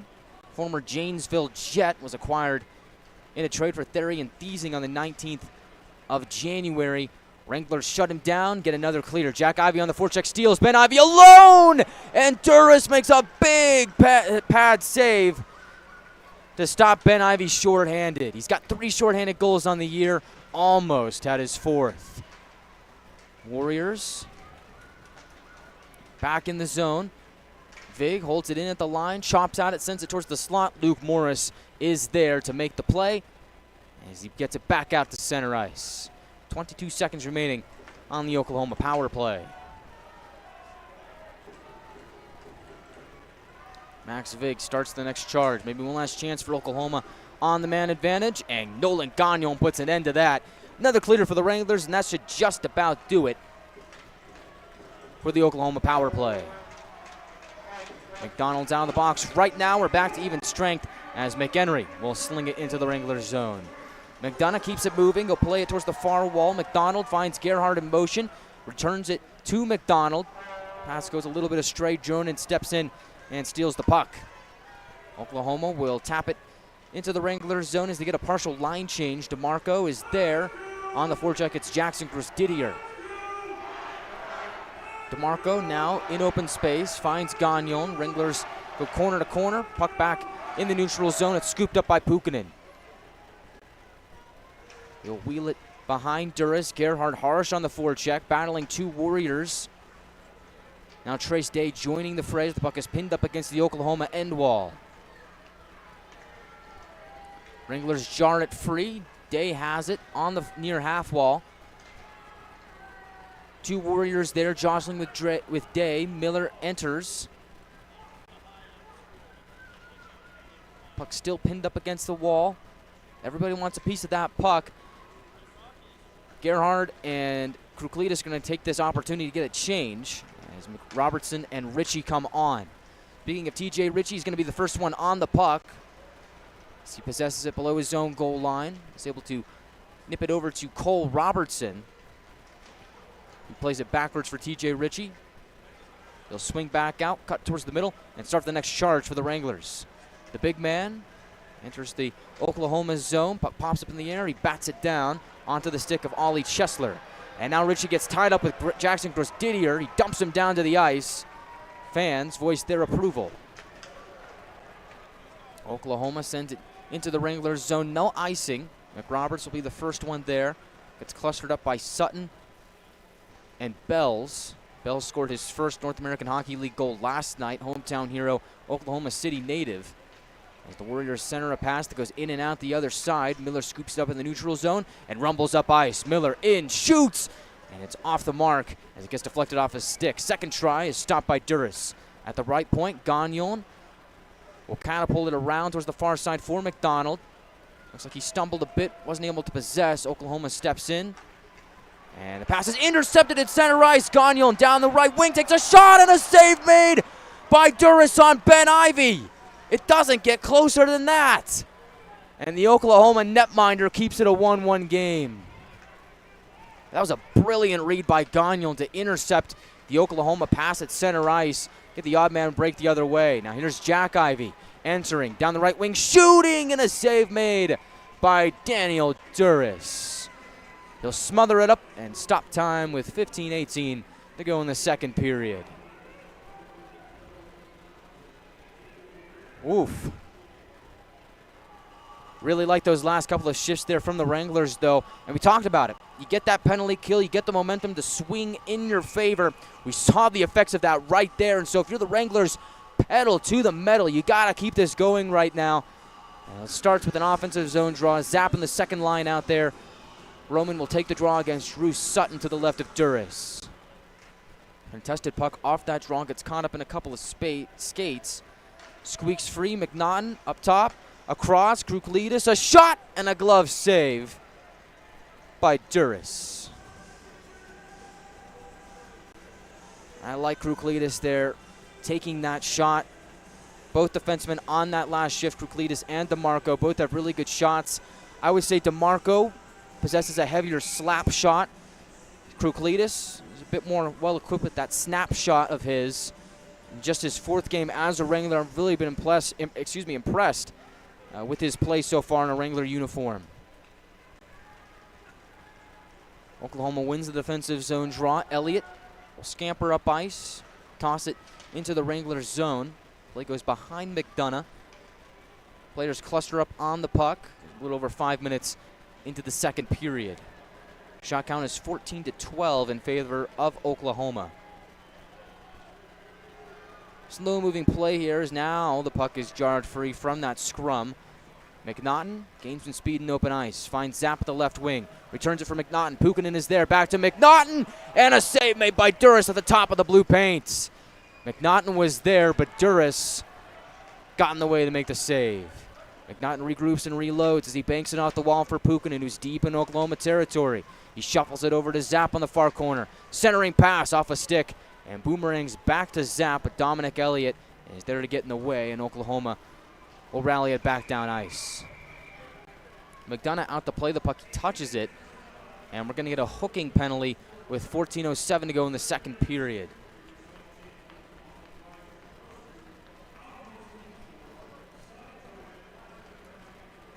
And this is going to go against Roman Zapp.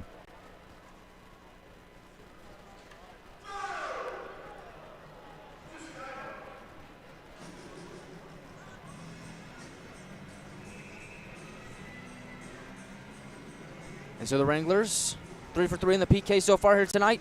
4 for 4 is what we're aiming for here right now as Oklahoma goes back to the power play.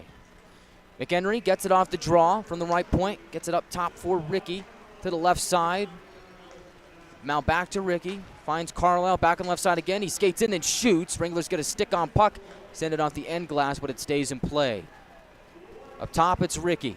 He'll shoot. McDonough makes the save. Bouncing puck. Karams towards the near corner. And Gagnon gets a stick on it to chop it back out to center ice. Gino McHenry trying to dip and dive his way into the Wranglers zone. He's looking for Carlisle on a pass, but the pass does not connect. A contested puck goes off the stick of Nick Troutwine and out of play for a stoppage with 13:31 to go in the second period. 1:24 to go on the Zapp penalty.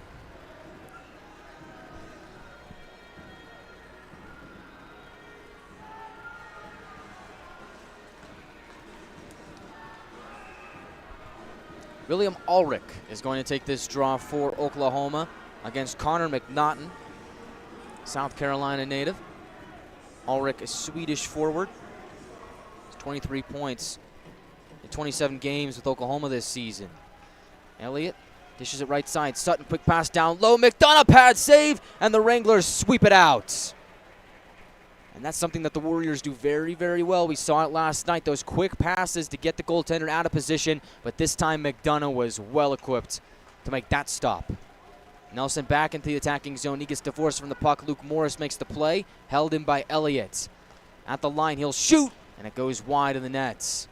Wide right, back up top for Elliott. To Sutton.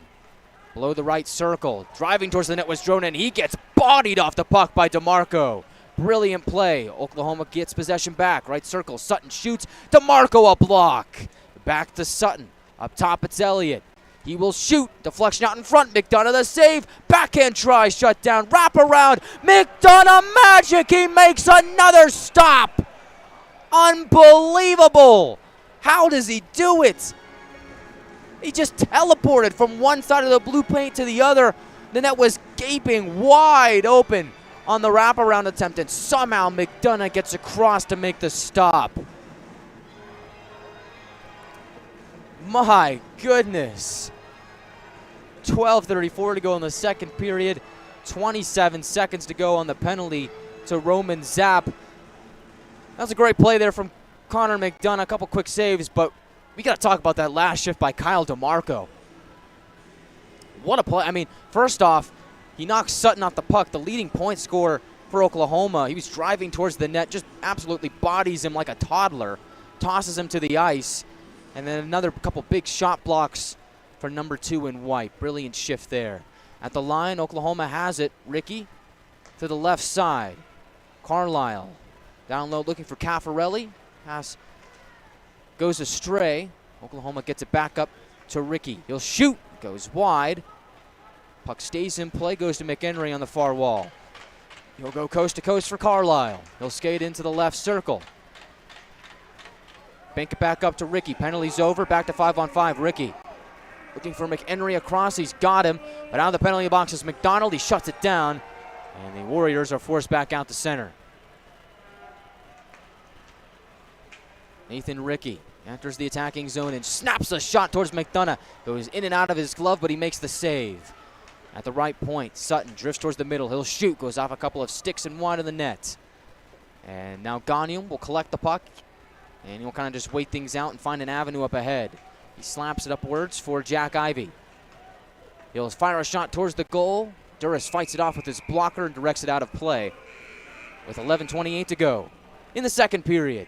Oklahoma leads the shot count 20-13, as it's still a 1-1 game here in downtown Amarillo. We'll be back in just a moment on the Wranglers Hockey Network on NATV and YouTube. This is Topi Puikkonen and you are listening to Wranglers Hockey on YouTube.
Back at the bullpen, all tied up at 1.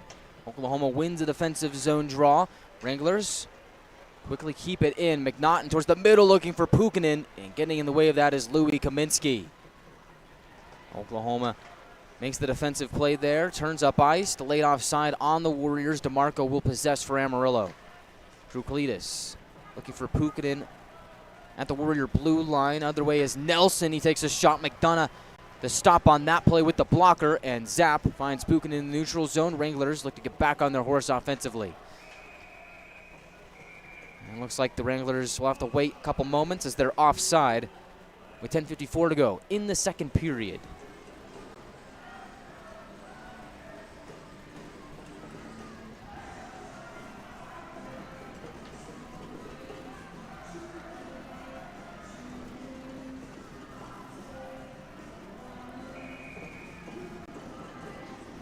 First line comes out there for the Wranglers. Ben Ivey, Jack Ivey, and Jack McDonald, who's been as hot as they come. McDonald has 7 goals and 12 assists in his last 16 games. As the Wranglers win the draw, goes deep into their own zone. Troutwine will prowl it up ahead. Goes off a skate. Ben Ivey looking for Jack McDonald. And the pass is picked off by Ulrich, but a good read there from the Wranglers captain. McDonough elects to play the puck as it trickled towards him. Dangerous play, but he makes a stop on William Ulrich, who was between the circles. It was a backhand shot from 18 in black, and McDonough is able to make up for his mistake. Got a couple of quick saves to keep it a 1-1 game. And that's one of the things about Connor McDonough that I think he does really, really well most of the time. That really being one of the few times this season where you kind of say, he had a tough time playing the puck, but McDonough really does play the puck well. And one of the things that he's so great at is his vision. Not just seeing the puck making saves, but finding avenues for stretch passes down the ice. We've seen it happen a couple of times this season. Something that he's really, really good at, and I think that's what he was trying to do on that last sequence. Just lost a handle on it as he was trying to get it done.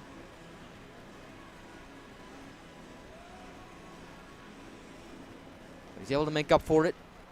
Keep it a 1-1 score. Luke Morris exchanges with TJ Ritchie off the draw. Wranglers try and exit their own zone. Dronin making it difficult on them. The Ohio native TJ Ritchie will skate down the left wing and drop it into Oklahoma territory as the Wranglers look to get to work. At the right wing, it's Morris. Down low for Abrams.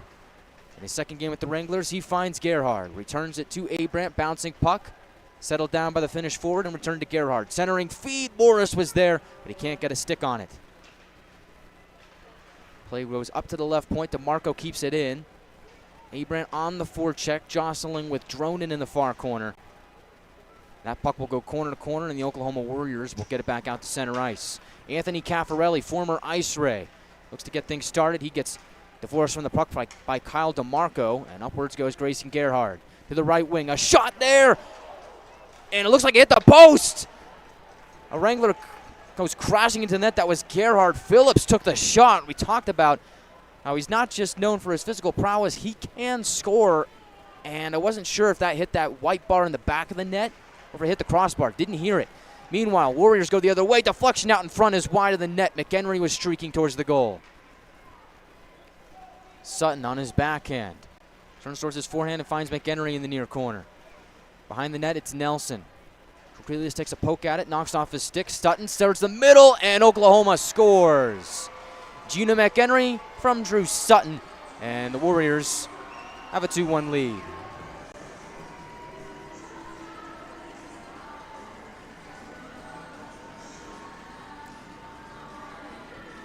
And man, you think about puck luck, man. You just think about it, it really is a game of inches.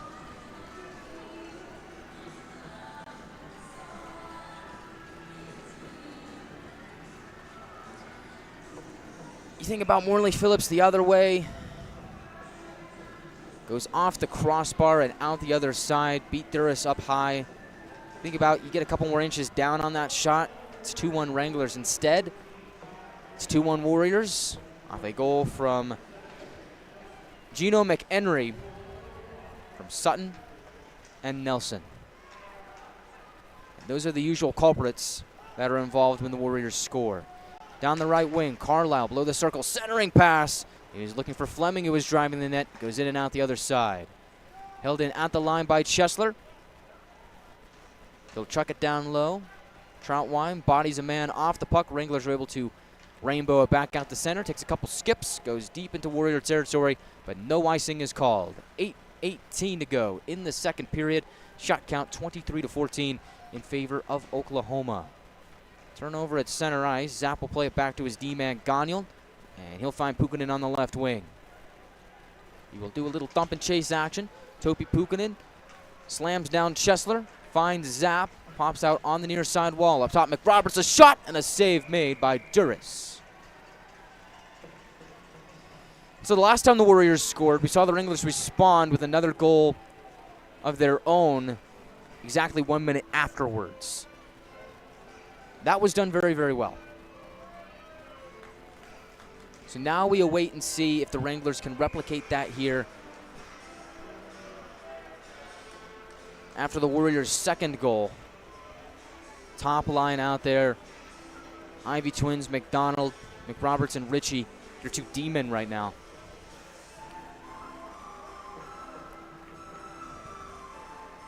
Warriors have made a flurry of trades over the last couple of weeks. Gino McHenry, one of those players that was acquired by Oklahoma. And he gets the second goal.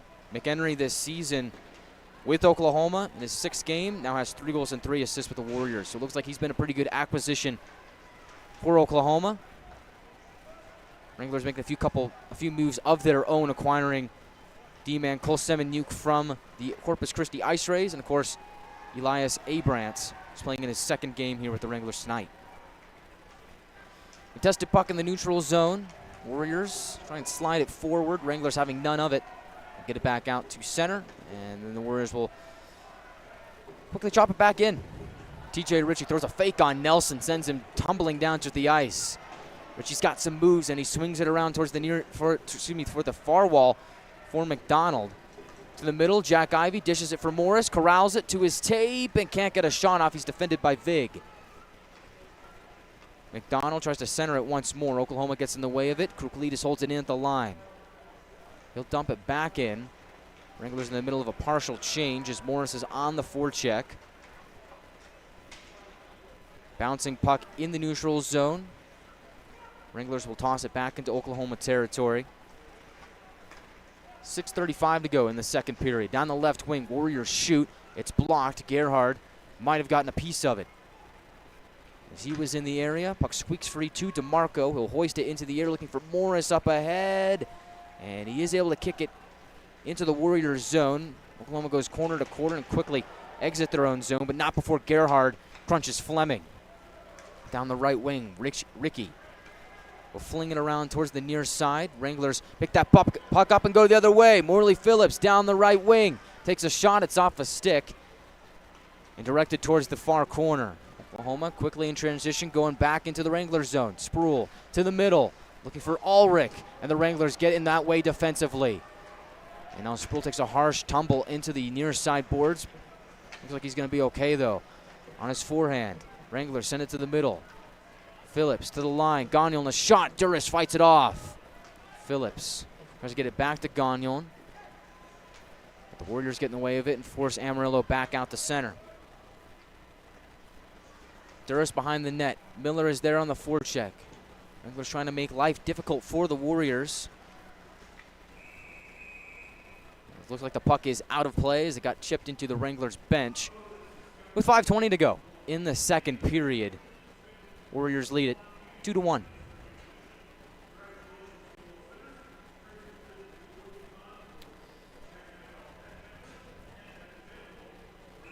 Looks like this draw is going to stay in the Oklahoma zone. It's going to be to the right of Daniel Duras.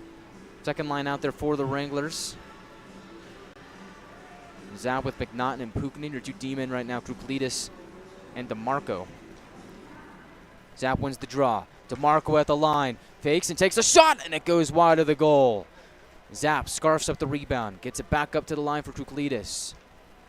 Wheel it around, McNaughton pressuring, Wranglers trying to get the puck back. And down the left wing, Sutton tries to center it. He was looking for Nelson, Wranglers get a body in the way.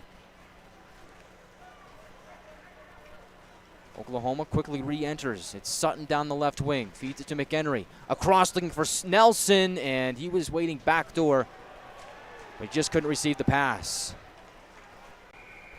We get an arm race here. Wranglers touch up the puck with 4:42 to go in the second period, and it looks like Connor McNaughton is going to head to the box. So Oklahoma will go back to the power play.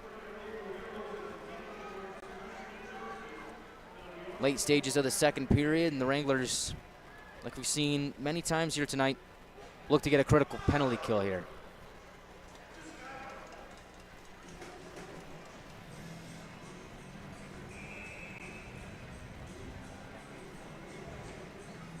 Good news, so far they're 4 for 4.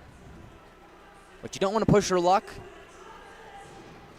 You look to go 5 for 5.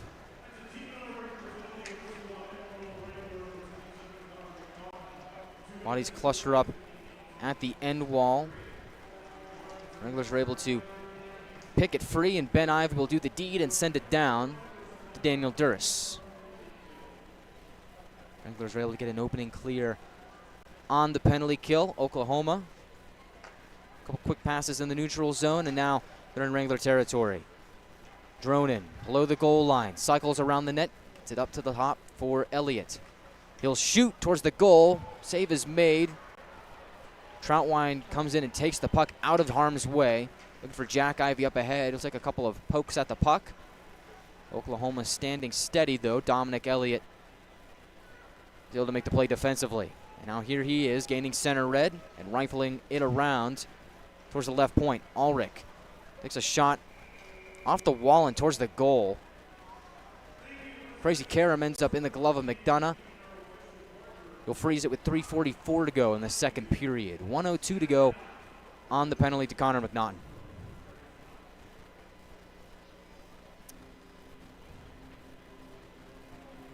And this draw is going to be to McDonough's left. Far circle of the Wranglers zone as you see it on NATV. Wranglers just one power play in tonight's game. This is Oklahoma's 5th. Nonetheless, the draw is won by the Wranglers, but Oklahoma gets possession on the far wall. Carlisle swings it up to the line. McHenry for Ricky. He'll walk the line. Find Carlisle moving back up. He'll charge towards the slot, take a shot. It's blocked by his own man and Sproul. And directed towards the left point where Ricky will exchange with Carlisle. At the right circle, McHenry, a shot. McDonough fights it off. And the Wranglers get it up to the line, but not out. It's held in by Ricky. To the left side, Carlisle in, slides it down low for Caffarelli. Will work his way up to the circle and find Ricky at the line. To the right side, McHenry. Exchanges places with Ricky. Plays it to him. He will shoot, and it goes wide. McDonough might have gotten a piece of that puck as it caroms all the way back out to center ice.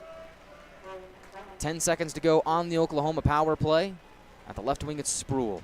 He's met by DeMarco, and the Wranglers get one final clear, and that should do it for the penalty. Down the left wing, Chesler to the goal. Shoots. Looked like he was trying to pass it towards Caffarelli, and he never saw the puck. Delayed penalty on Oklahoma. McDonough's going to go to the bench. DeMarco has it for the Wranglers as they now have the extra skater on.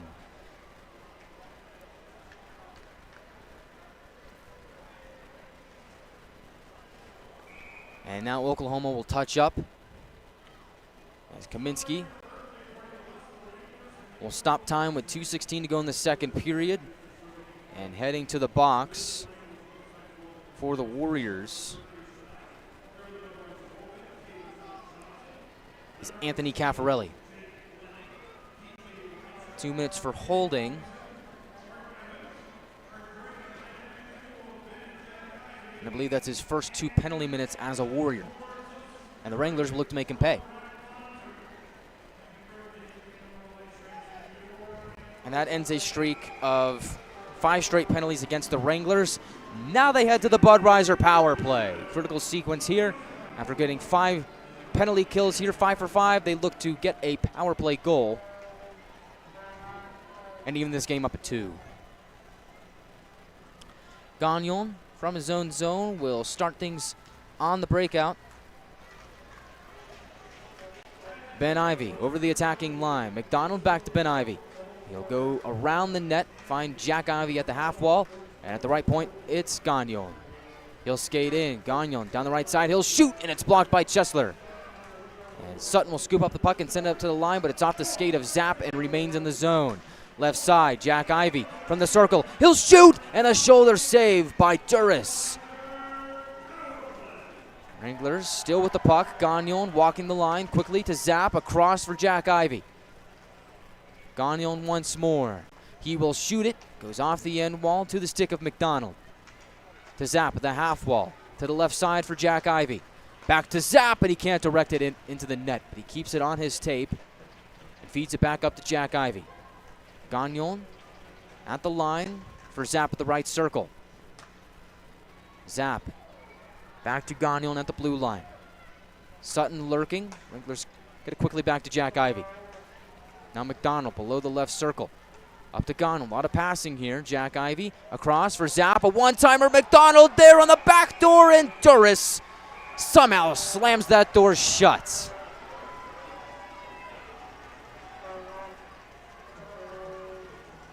Well, all that passing results in McDonald there.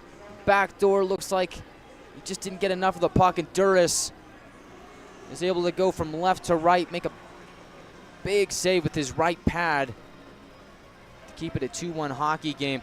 51.2 seconds to go in the second period. 35 seconds to go on the penalty to Caffarelli. McNaughton will take the draw. Pukkanen out there with him, as well as Morris, DeMarco, and Troutwine. Draw is won by Oklahoma. They will possess, and Vig will have it. And he's able to launch it back out into the Wranglers zone. Kyle DeMarco has it at the right wing, finds Luke Morris on the money at the blue line, and he gets decked at the blue line by Vig. Pops quickly back up to his feet. Morris is a hard man to take down. As McDonough will play it to Troutwine. Carlisle was lurking. Troutwine was back behind his net. Leaves it for DeMarco. We'll play it back to Troutwine in motion down the right wing. Troutwine slings it around towards the far corner. Pukkanen on his forehand. Goes around the net. Time dwindling down. Up top is Troutwine, and he just can't hold it in at the blue line. And that is how the second period ends. Warriors lead it 2-1 after 40 minutes of play. Wranglers look to mount the comeback in the third period. Second intermission report coming up in a couple of minutes. We'll recap the first 40 minutes of play, look ahead to the final 20, check in on the scores around the South Division, see what's going on there. Also talk a little shop here on a Saturday night in downtown Amarillo. Don't go anywhere. We'll be back in just a couple minutes on the Wranglers Hockey Network on NATV and YouTube.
Two-one is your score after 2 periods of play. Warriors lead as the Wranglers have some catching up to do here in the third period. It all started back in the first period when the Warriors got the first goal of the game. Louis Kaminsky scores his 4th goal in a Warrior uniform as he now has 4 goals and 3 assists in just 7 games on the season. So he's been a standout player for Oklahoma. This is a guy that had 14 goals and 16 assists with the Utica Junior Comets of the NCDC. He's a guy who can play and really burst onto the scene with Oklahoma here this season, as he had that hat trick on the 21st of January against Odessa, really put his name on the map. He was named the South Division first star for that week, and he really hasn't looked back ever since. He's been a pretty good scorer for Oklahoma. Is one of the reasons why they've been going on this run. He scores from Dronin and Vukas, 3:21 to go in the first period to make it 1-0. But the Wranglers respond, and they respond in a big way as it's Roman Zapp getting his 13th goal of the season from Trace Day just a minute afterwards to make it a 1-1 hockey game. And that was just a high hockey IQ play by both guys. But Roman Zapp doing what he does best. He moves in transition, uses his vision, finds a way to cut his way into the slot after burning his way into the zone down the right wing, and he rifles a wicked shot past Daniel Duras to make it a 1-1 hockey game. So then you turn the page to the second period, and Oklahoma scores with 8:59 to go in the second frame. This time, it's Gino McHenry from Sutton and Nelson to make it a 2-1 hockey game. Now, McHenry, also one of those newer Warriors on the squad, playing in his 39th game of the season, but he played some time with Janesville. He was traded by the Jets to the Warriors on the 19th of January in exchange for Therian Thiesing.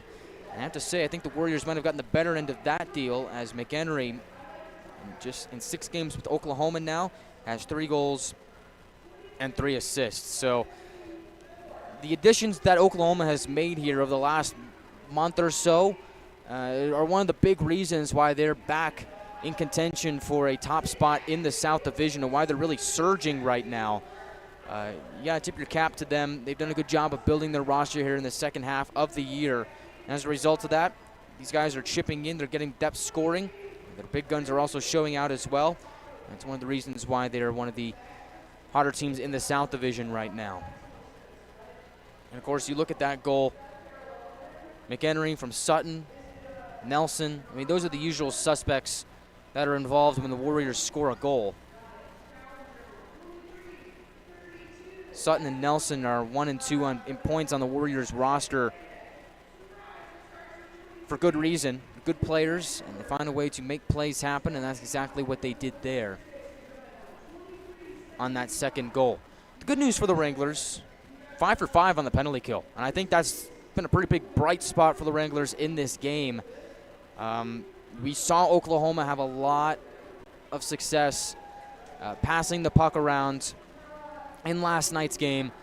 They got that one power play goal. I believe it was the 4th of the game on the power play. And so tonight we're looking at this game knowing that tempers were going to flare, knowing that at some point the special teams game might become a factor here tonight. The penalty kill has been dominant for the Wranglers. 5 for 5 here so far tonight. You like that look for the penalty kill. You like to see them go perfect here so far, but I mean, if you had it your way, you probably wouldn't want to see him again. For the Wranglers, 5 straight penalties against Amarillo. Kind of strange, not quite sure. I mean, you kind of look at it and you go, okay, well, maybe we're getting hosed. Either way, the penalty kill stands tall. Wranglers get a late power play in the second period, unable to make anything out of it. They are 0 for 2 on the power play here tonight. So you look what happened. It was the tail end of the first period, second period. You see the penalties. I think it might be whoever scores that one power play goal here tonight. If a power play goal is scored, that could be the difference maker. You think if it's Oklahoma, you go 3-1. If it does end up being the next goal, that could be huge. If the Wranglers score, make it 2-2, well, there you go, brand new hockey game, even bigger. So for the special teams to possibly play a factor here in the third period. Looks like Oklahoma outshot Amarillo 13-9 in the second period, but again, you have to factor in the power play time that Oklahoma had compared to what the Wranglers did. It's probably one of the reasons why they had a couple more shots than the Wranglers.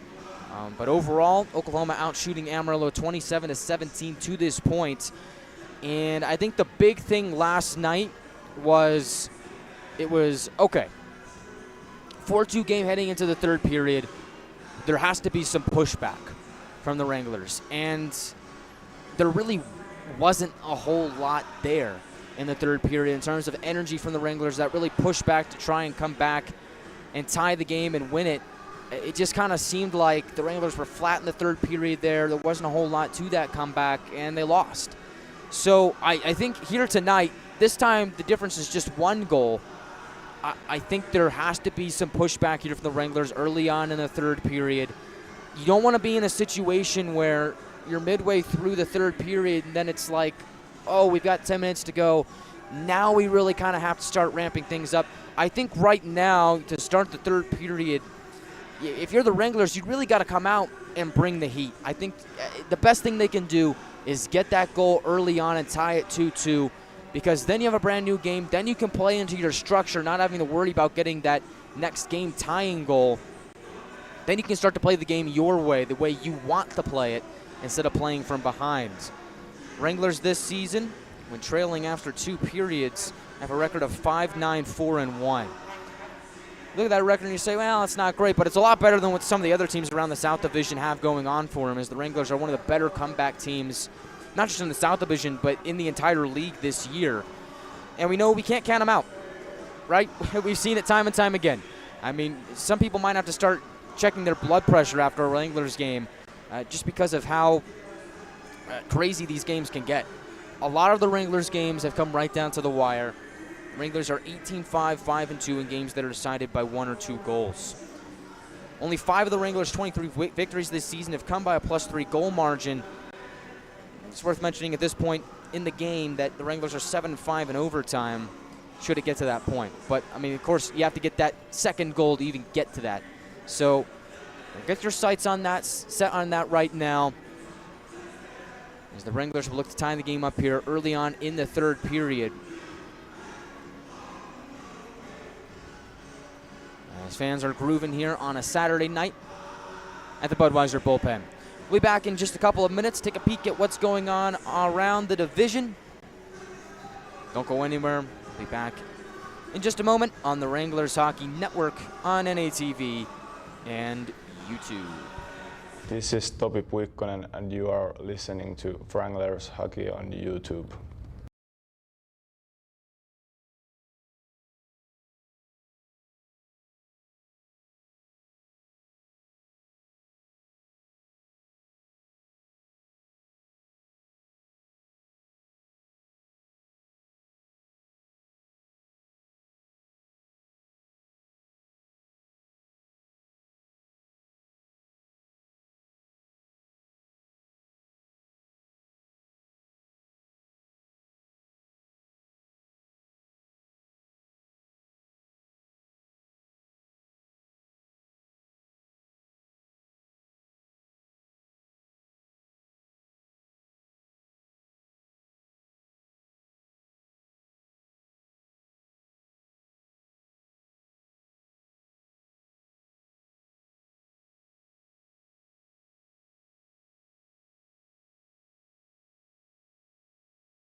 Welcome back inside the Budweiser bullpen as fans are getting groovy here. We got some fans dancing. We got the dogs in attendance, of course.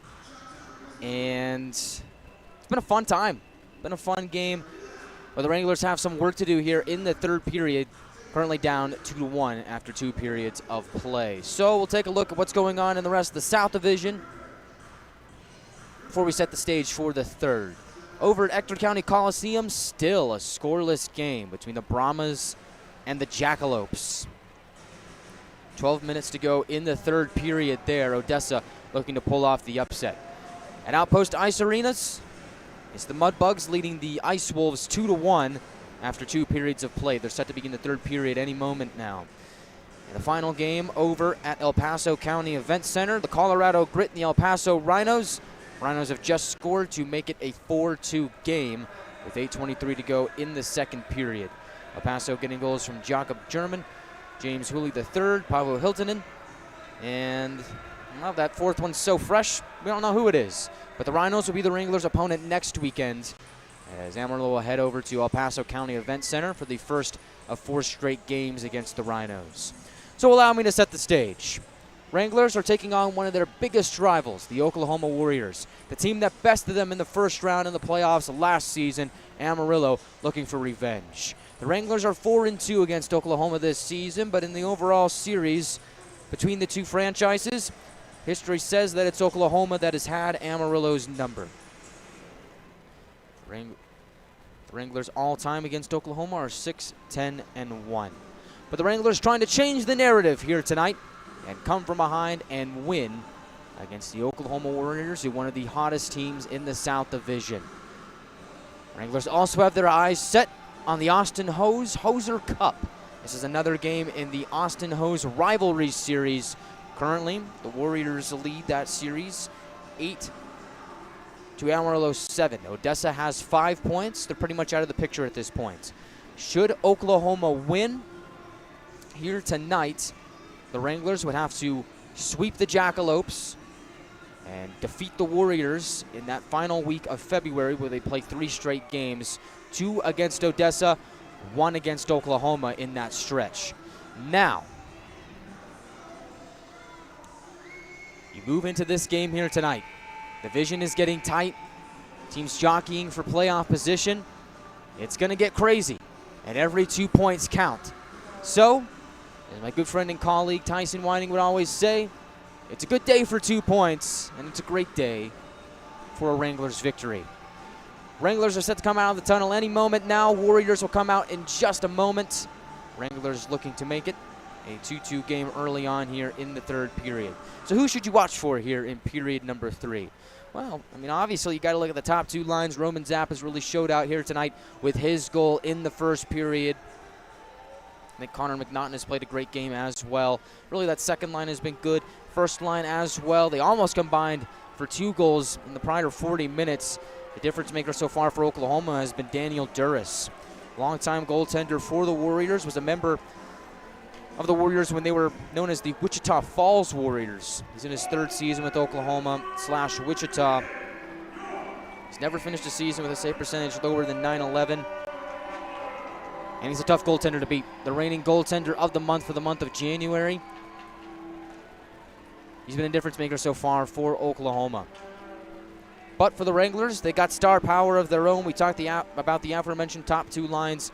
A lot of guys on the bottom 6 that show out as well. Grayson Gerhardt played a great game last night. Luke Morris has also been playing really, really well. And Morley Phillips and Jacob Miller, 2 big guys that can chip in when needed. And on the blue line, you look at Nolan Gagnon. He's the reigning defenseman of the month in the entire league for January. He's been excellent. Wranglers will look to rely on him here in the third period as they look to get a little bit more scoring here against the Oklahoma Warriors, a team that averages about 3 goals against per game. Thought Kyle DeMarco had a really solid game so far. He's been a shot-blocking machine. He's been excellent defensively, and I believe his parents are in attendance. I believe they're right below me. I'll have to say hi to them after the game. But it looks like he's having a good game so far. Wranglers look to cap it off with a victory against their rivals.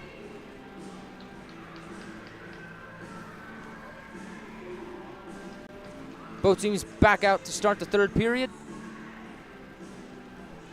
It'll be the Wranglers skating from right to left, the Warriors from left to right.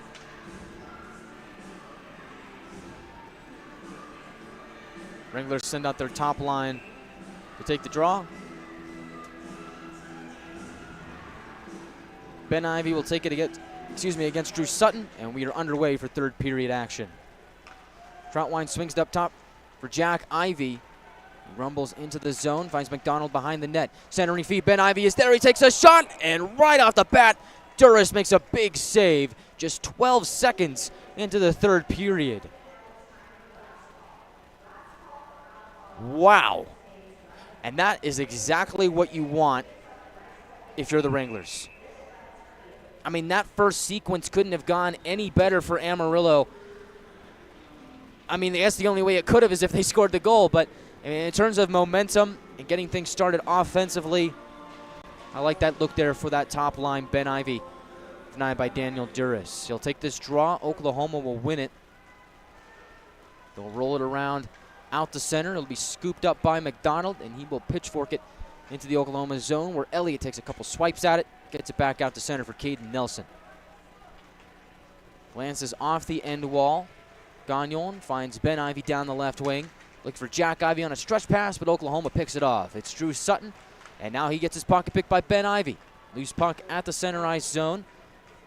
Nelson will move down the right wing and curl at the near half wall. Looking for a trailer, none to be had. Jack McDonald is there. He'll scurry his way through the neutral zone, fire it towards the goal. Duras makes the glove save, and he will leave it for his defenseman, Vukas. He'll send it down towards McDonough. He'll play the puck to DeMarco from the right corner. Tries to play it out of the zone. Ulrich is there, but he turns the puck over to Pukkanen, and the Wranglers will knock it deep into the Warriors zone. Vukas challenged by Pukkanen. Wranglers steal the puck deep in Oklahoma territory. Zap moving up the far wall. Turns, finds DeMarco in the middle. McNaughton tries to go back to DeMarco, who is driving down low, but the Warriors shut it down defensively. It goes deep into the Wranglers zone. Battle for it on the end wall. Wranglers come away with it. As from the line, McNaughton takes a shot, goes off the end wall. He'll pick up the rebound. Defending him is Nathan Rickey.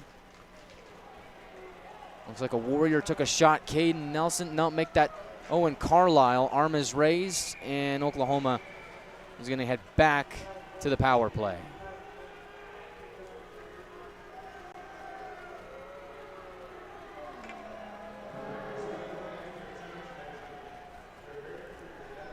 Fans voice their disapproval. This is now Oklahoma's 6th power play chance here in the game. The good news for the Wranglers, they're 5 for 5 on the penalty kill so far tonight. But you don't want to test your luck in that regard.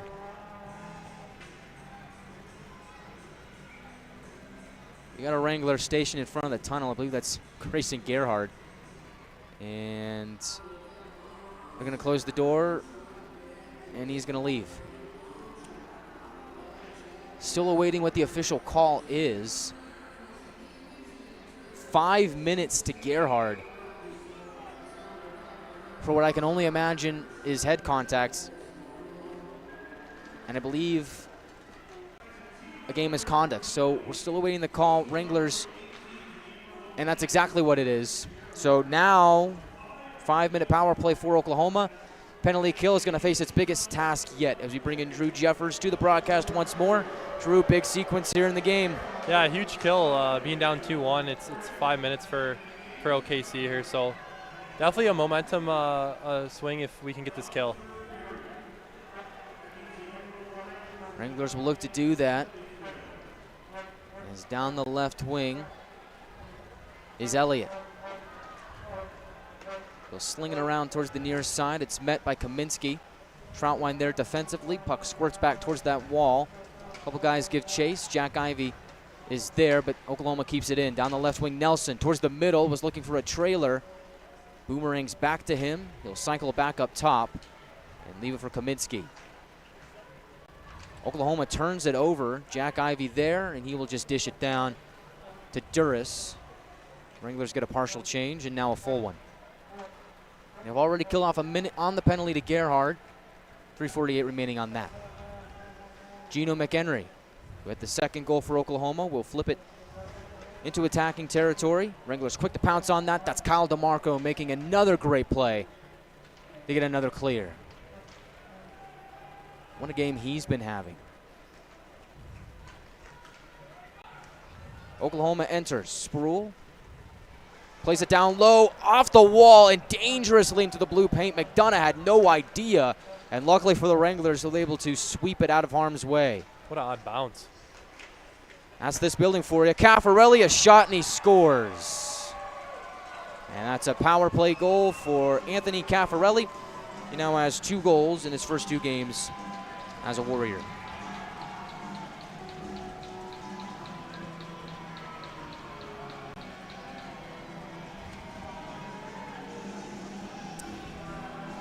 So, 3-1 game. Caffarelli from Nelson.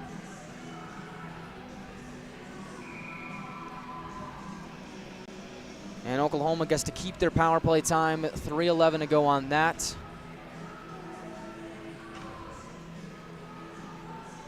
Ben Ivy, Jack Ivy, Ritchie, and Troutwine, the 4 penalty killers on this next sequence for Amarillo. Troutwine will launch it out of play.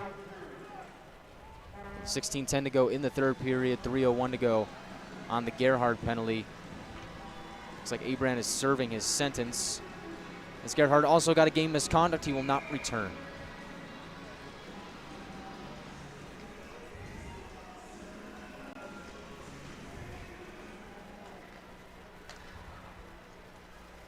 From center ice, Oklahoma looks to get another drive started as they move down the right wing. Nelson goes around TJ Ritchie, takes a sharp angle shot. McDonough fights it away.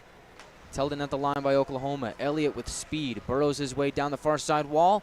Shut down by Jack Ivy. And stealing it is Ben Ivy. He's home free. It's a breakaway. Ben to the goal. Save made by Duris.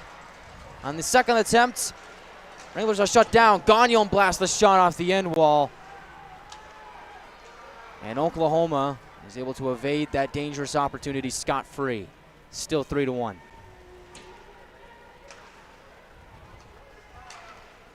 Nelson turns it over in the neutral zone. Jack Ivy is there to prod it back towards Duris.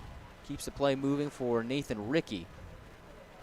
2:06 to go on the penalty to Gerhard. Caffarelli to the left side for McHenry.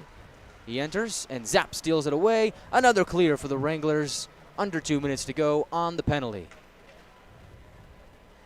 I think if you can just escape this 5-minute major with only 1 goal for Oklahoma, it'd be pretty big for the Wranglers. He's at the right point. Rickey goes across from McHenry. Center point, holds to the left circle. He's got Kaminsky back to McHenry, a shot, and it's blocked by Gagnon and directed wide. Wranglers are able to shovel it back out to the neutral zone. McHenry flags it down. He plays it with a high stick, and that's why we get a whistle with 14:35 to go in the third period. Shot count is 31-21 in favor of the Warriors. Well, with Gerhard being out of the game, I guess it's good that the Wranglers dressed an extra forward here tonight. So you don't have to get too creative with the line combos. Trace Day is officially listed as the extra forward.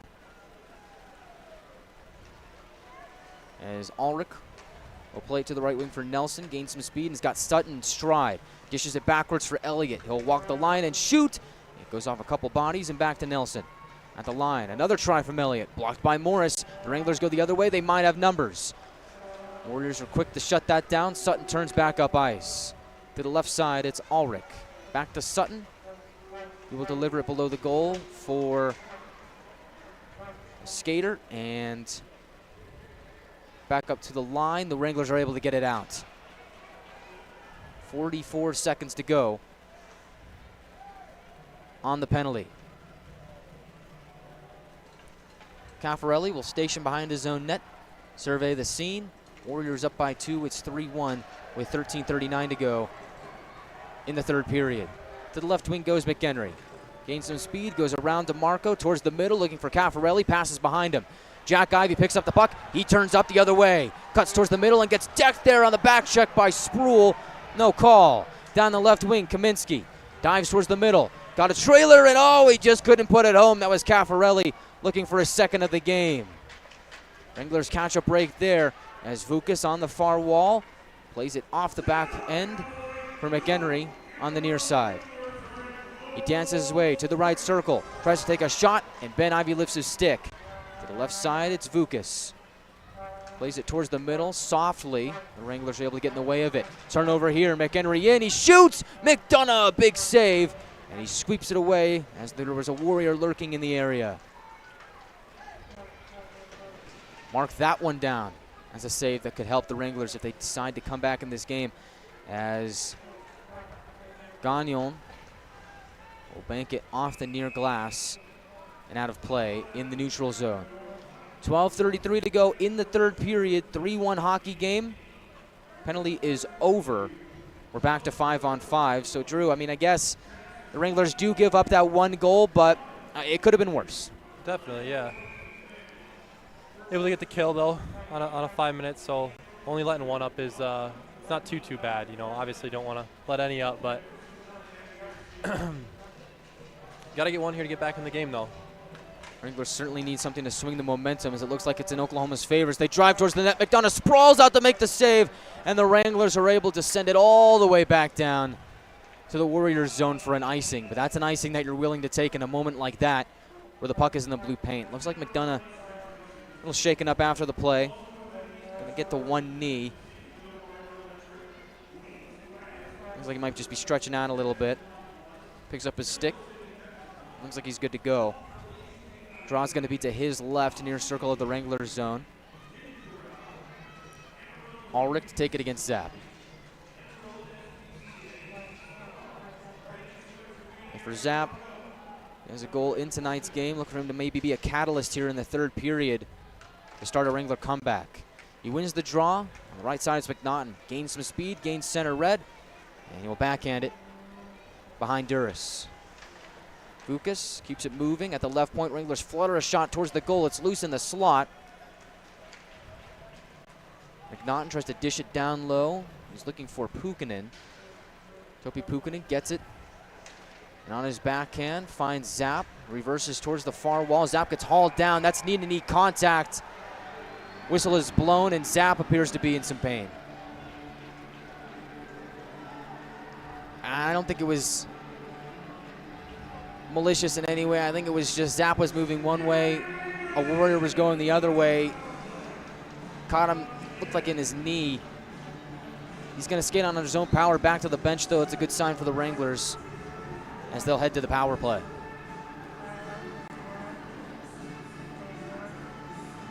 It's Vukas who's going to go, and it is going to be kneeing. Big power play coming up here for the Wranglers. This is huge. I mean, you talked about getting that next goal, that momentum swing. I think this could be it right here. Second unit out for the Wranglers.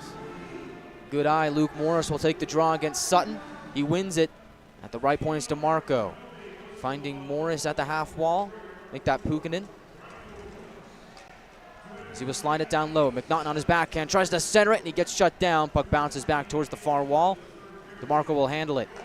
Finds Troutwine at the left point. Now down low, Wranglers quick pass towards the middle. Bounces back up to the line. DeMarco to his left. Troutwine once more towards the goal shot. And it's blocked and directed towards the far side. Troutwine unable to hold it in at the line, is forced back into his own territory. 1:22 to go on the Wrangler power play. 11-12 to go in the third period. Wranglers looking to climb back out of a 2-goal hole. It's 3-1 Warriors. Fans think of a "Let's go Wranglers" chant. Wranglers looking to feed off of this energy here and get a power play goal. As Zapp crosses center red, now Warriors blue. Dishes it towards the right wing and gets it back courtesy of Jack Ivey. Wranglers play it back up to the half wall and now decide to swing it all the way around to the left point where Ben Ivey's in open space. He rides down the wall, backhands it to where he once just was, to Gagnon. He'll play it to Ben Ivy and return it to Gagnon. Top of the left circle, being very patient here. Exchanges with Jack Ivy, will backhand it all the way around to the far half wall. Wranglers cycle from low to high. Gagnon shoots. Glove saved, Duras. 10:23 to go in the third period. 3-1 Warriors. 31 seconds of power play time remaining for the Wranglers.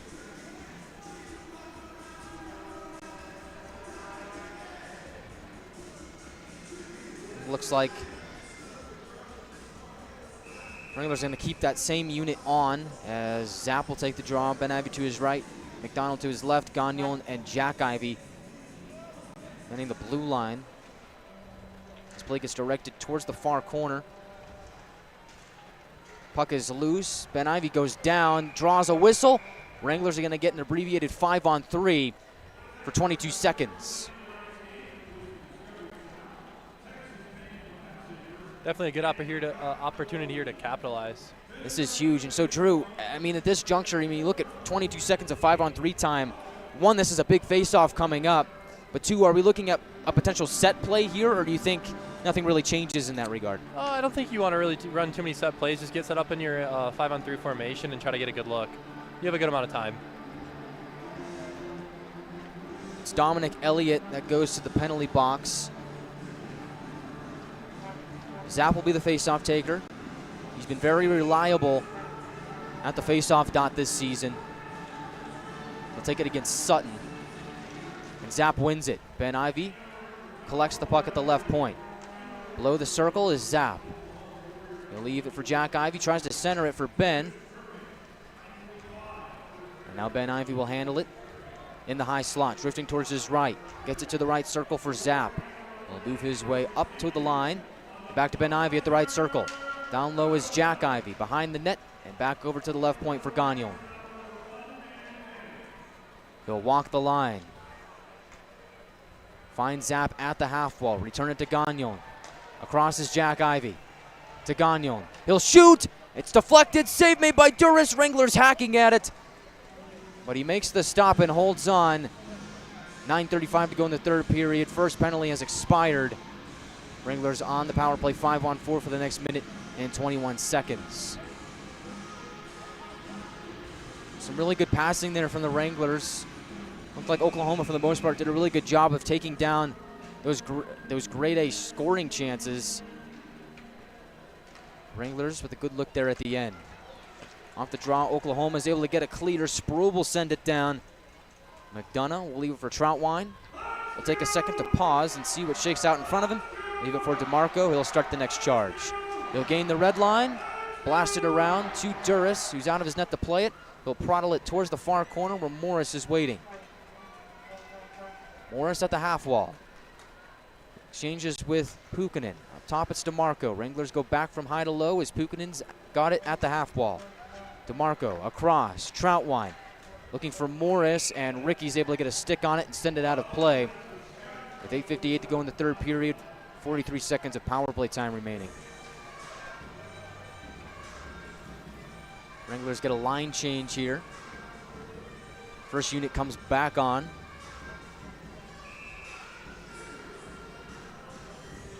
Shot count 33-23 in favor of Oklahoma.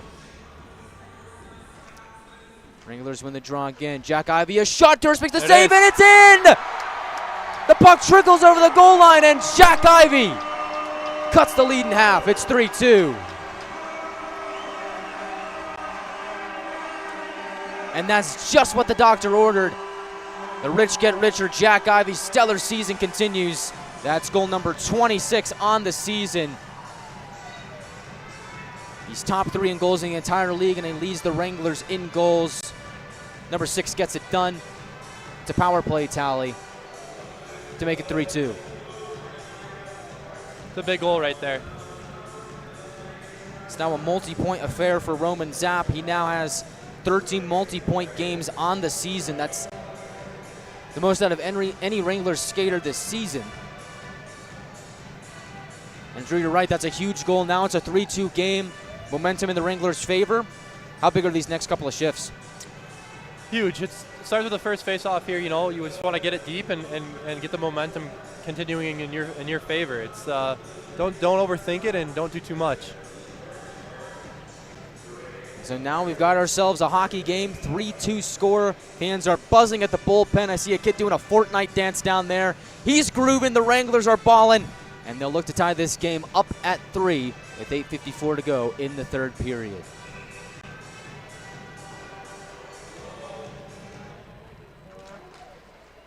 Oklahoma off the ensuing draw, loses it. Ben Ivy drives his way into the Oklahoma zone.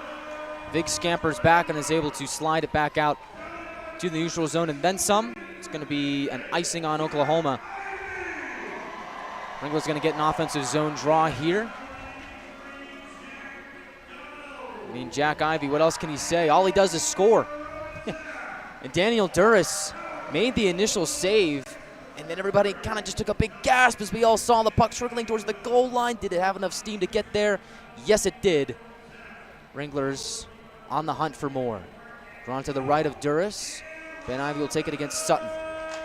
Gets slapped off the wall and back out the center. Down the right wing is Nelson. Tries to scurry into the zone, and he gets shut down by Troutwine. Looks like he might have caught a stick up high. No call, though. Gagnon gains the red line. He'll wind it in. Goes all the way around. And back out to the neutral zone. Looked like there might have been a delayed offside on the Wranglers, which is why they're forced back out to center ice. They'll drive it in this time. Duras plays it to his right wing to Elliott. But Karam's off the leg of McNaughton. He soccers it over to his teammates. Wranglers cycle the puck here. Start the next breakout. It's TJ Ritchie. He's able to force it in. Duras out to play it once more. Leaves it for Vukas. Defending him, Zap. Wranglers are able to steal it away. At the right wing, it's Pukanen. Stopping at the corner. Gets it up top for McRoberts. Tries to pitch it towards the slot. Goes off a stick and trickles wide of Duras. McRoberts pinching, throws a hit on McHenry. It's a pop fly. It's settled down in the neutral zone. TJ Ritchie is able to just chuck it back out the center. He's looking for Pukanen in motion. The Warriors are going to be able to possess here with 7:27 to go in the third. And now the Warriors are offside with 7:24 to go in the third period. Well, we got ourselves a game. It's a 3-2 hockey game with 7:24 to go in the third period. We'll be back in just 1 minute on the Wranglers Hockey Network, and we'll find out how this one ends together. As this is 3-2 score on the Wranglers Hockey Network on NATV and YouTube. This is Topi Puikkonen, and you are listening to Wranglers Hockey on YouTube.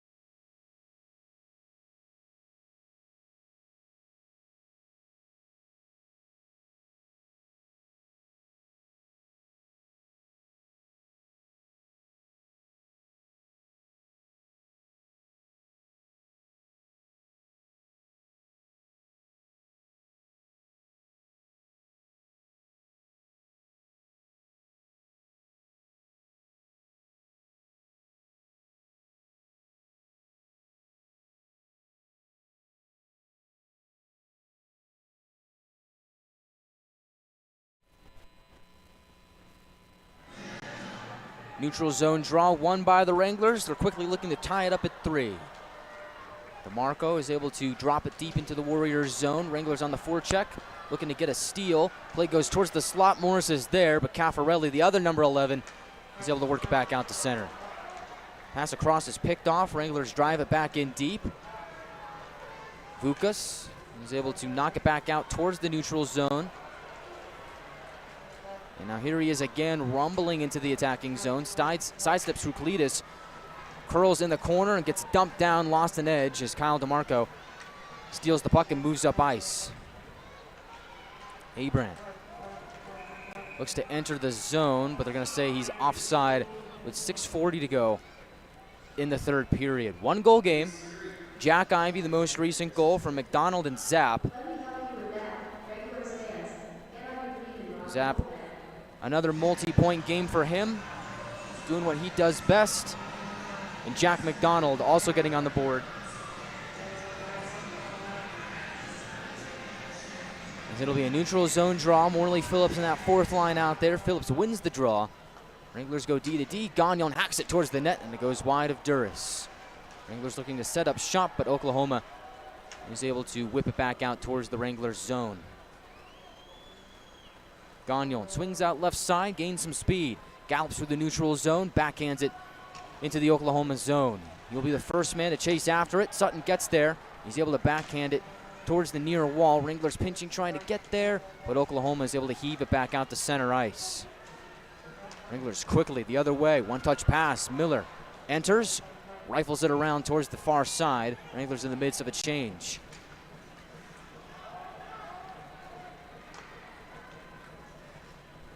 Gino McHenry is able to slide it upwards for Nelson.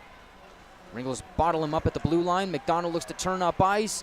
Tries to muscle away Elliott, and he does. Finds a trailing McRoberts. He's in and shoots, and it's blocked.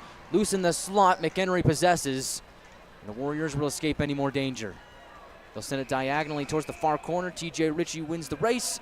It's an icing on Oklahoma with 5:34 to go in the third period. And Drew, that's a play that McRoberts did right there. That's something that I've seen you do a lot over the course of your time here. Yeah, definitely. Mac does a good job there, making everyone come to one side of the ice and then throws it back across. He does that. Very shifty player, and Roberts almost with a good look there. Wranglers just a moment away from a 3-3 hockey game, but nonetheless it stays 3-2. Warriors win the defensive zone draw. Try and get it out, goes off the leg of a referee. Looks like Nelson got decked at center ice by TJ Ritchie. He's taken a couple of big hits here in this game as Jack Ivey enters. Toe drag shot off the end wall, hits the back of the net. Wranglers lurking in the area. Sutton tries to pitch it out. Pass is batted out of the air. Would have been a hand pass, but the Wranglers touched it to keep it in. Jack Ivey leaves it for Zap. Wranglers go low to high. DeMarco walks the line, settles down the puck. He'll shoot, and it's blocked by Nelson, and he will hop it back out to center. DeMarco will quickly reel it back in and send it down as the Wranglers get a partial change. From the neutral zone, Puukkonen delivers it into the Oklahoma zone. Vukas, first man on it, feels the heat from a couple of Wranglers and is forced to just return it to the Wrangler defense. Puukkonen catapults it down to Duras. Warriors quickly move up ice. Another dump in off the stick of Kaminsky. It'll be fielded by Troutwine. He'll leave it for Gagnon. 4:21 to go in the third period. 3-2 hockey game. Fans take up a "Let's Go Wranglers" chant. They're getting loud. They want to see their team tie this game. Wranglers looking to feed off of that energy. Oklahoma in. Ulrich to the left side. Kaminsky can't get a shot off as he's defended well by Gagnon. Finds Zap in motion at the Wrangler blue line. He'll gain center red, pitch it in, and head off for a line change. Caffarelli knocks it in after gaining center red. McRoberts will find the Ohio native in TJ Ritchie. Up ahead, he glances it off the stick of Trace Day. Wranglers look to go to work. On the forecheck, it's Abrandt. In his second game with the Wranglers, looking to get something started. Battle for it on the near side half wall. Abrandt peels it free. On his forehand, dips towards his backhand. Day steps in, collects the puck as Abrandt was getting checked. The Warriors are successful in knocking it into the Wranglers zone, but it's at the cost of an icing. 3:25 to go in the third period. Offensive zone draw coming up here for the Wranglers. It looks like that first line is going to go out there and try and get the job done. 3:25 to go in the third. We're approaching a moment where Connor McDonough might leave the pipes for an extra attacker here with the Wranglers just down by one. We'll keep an eye on that. Wranglers win the draw at the left point. Kruklidas across. Back to Kruklidas. He shoots, and it's gobbled up by Duras. No rebound. 3:19 to go in the third period, but that's a good face-off win. And I like that shot from Kruklidas. And there goes Dunna. Looks like he is headed towards the bench. Good eye.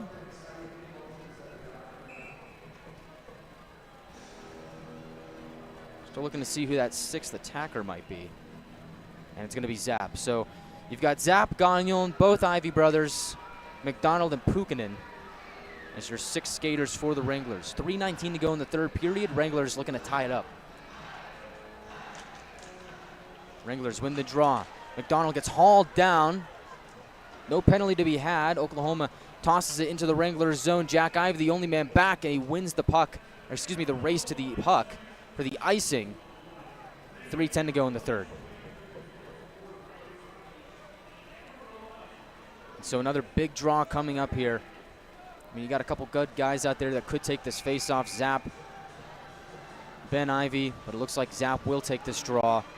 All reliable, looking to get it done again. Ulrich, his opponent at the dot, and Zap wins it cleanly. Jack Ivey steps in, shoots, it's blocked, bounces back to him. He's able to collect it and slide it down low for Zap. He'll go to the top of the left circle for Jack Ivey. Gagnon fakes a shot to the right side. Pukinen for Zap. He'll shoot, save made, might have hit a body out in front. Zap on his backhand to the top of the right circle, finds Ben Ivey. At the line, it's Gagnon, he'll shoot. Goes off a stick and onto the tape of Pukinen. Wheels it towards the middle, goes in and out the other side. Jack Ivey cuts towards the high slot. Can't find a shooting avenue, and now he does. He glances it off the end wall up to the left point for Gagnon. To the right side, it's Zap, top of the circle. Taking his time, dishes it up top for Gagnon. To the left side, Jack Ivey. Return pass for Gagnon. Zap, a one-timer, and Duras makes the pad save. 2:20 to go in the 3rd period. Wranglers get possession back. Pass towards the slot. Warriors get it, send it down the length, and they score. It's an empty net goal for Oklahoma. It's now a 4-2 game with 2:14 to go in the 3rd.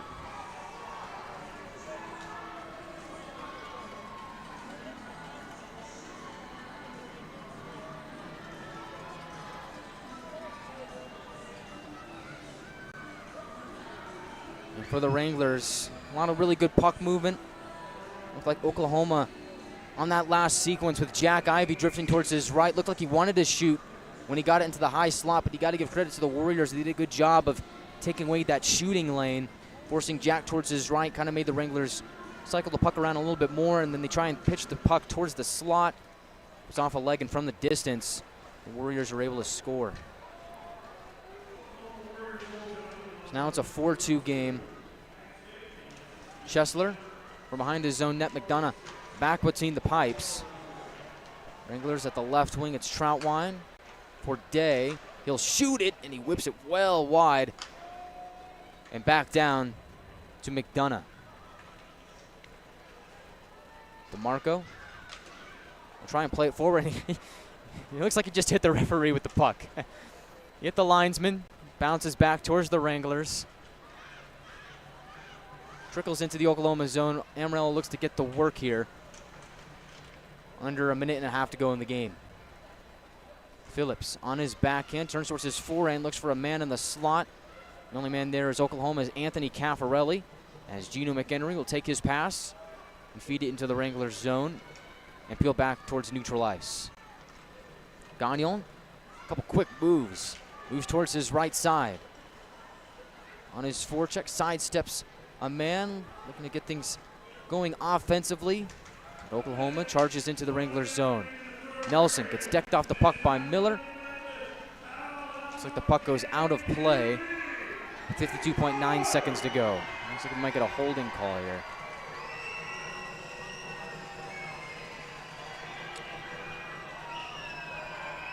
We start to see some tempers flare. Gagnon barking at Fleming. Morley Phillips also in the area. And Phillips is going to be the one that goes to the box. So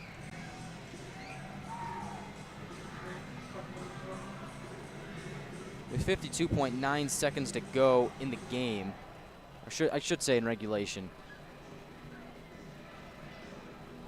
Now you got two guys in the box. Gagnon and McRoberts. So Phillips is out. McRoberts and Gagnon in. Now Gagnon comes out. McRoberts stays. And we'll try and make it make sense.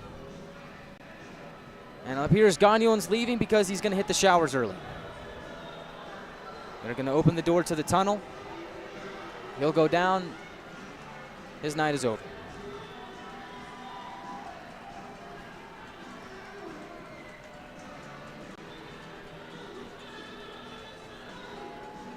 Meanwhile, got a discussion going on at the scorer's table. Two Warriors in their box, Fleming and Gross-Didier.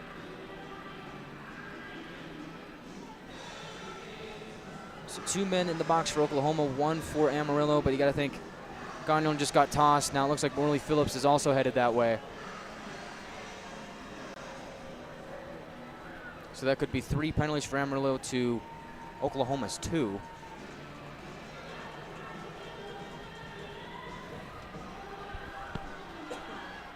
And now they'll release McRoberts. He'll join his 2 partners. Head down the tunnel. Seems a little one-sided here. Yeah, I mean, it's a good observation. And now 2 minutes on the board to McRoberts. Go ahead. Yeah, a little odd just to, I mean, it was just a 2-minute penalty, and now 3 of our guys go out. It looks like 2 of theirs now. Good call. Fleming and Gross-Didier are going to head down the tunnel. Their nights are over.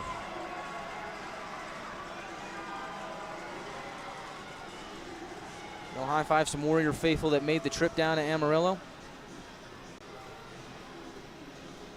So Oklahoma to the power play in the final minute of the third. At this point,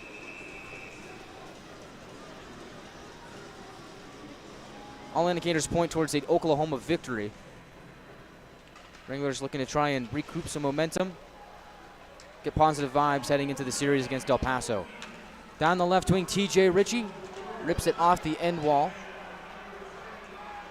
Ritchie goes down. Looks like he wants to fight a man. It's Chesler. Ritchie's going to drop the gloves. Chesler's turtling up. Vig going after Ritchie. He drops his gloves. TJ Ritchie wants a piece of him. They quickly separate the 2. Now Luke Morris has got Chesler in a headlock. Make that sprawl. And linesman trying to break that up. Both of those guys want to go, but they're not having any of it. Luke Morris loses his bucket.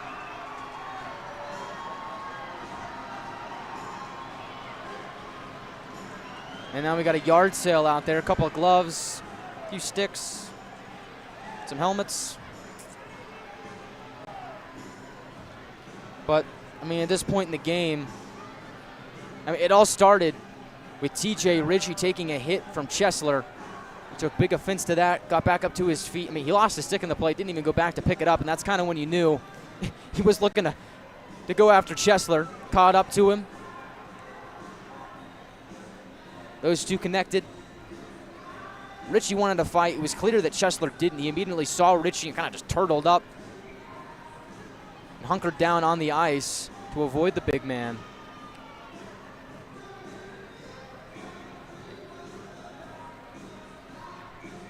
And then afterwards, Luke Morris joins the fray, setting the tone for the end of this game and what is pretty much all but confirmed to be a Warriors victory. And now we got some penalties to be sorted out. Some more guys might be hitting the showers sometime soon. But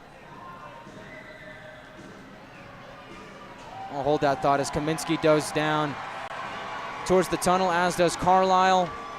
Ben Ivy heading down towards the tunnel. I know you got all the Wranglers that have already been ejected down there cheering him on. He goes down.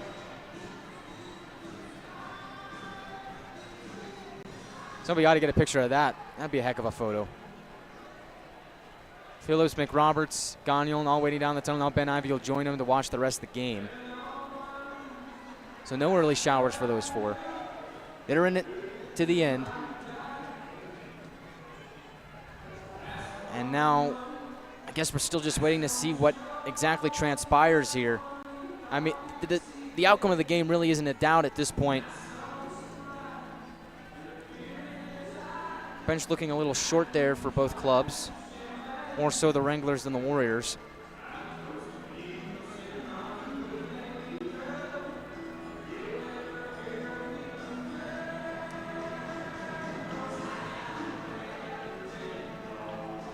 And you got a slow country song going.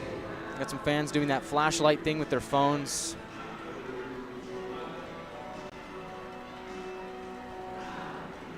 Meanwhile, you still got 3 guys in the penalty box for the Wranglers: Morris, Ritchie, and Day.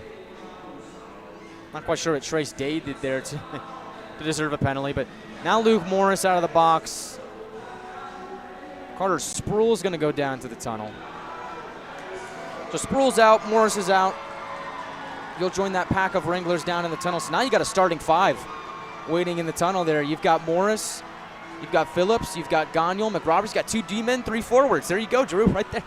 You got a whole lineup there for the Wranglers, and so now looks like they got it all sorted out.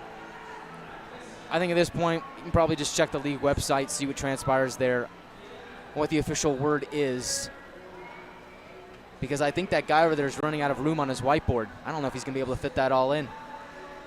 If he is, I'll relay it to you. Otherwise, go to AmarilloWranglers.com, where I'll be writing the post-game story. You can catch that there. Make sure you follow us on Facebook, Instagram, TikTok, X, and YouTube. See what the Wranglers are up to these days. Out of all that, it's a penalty to McRoberts. Warriors on the power play. Oklahoma possesses it behind Duras. It's on the stick of Will Brenner. 20 seconds to go. Fans booing him. They want to make a move.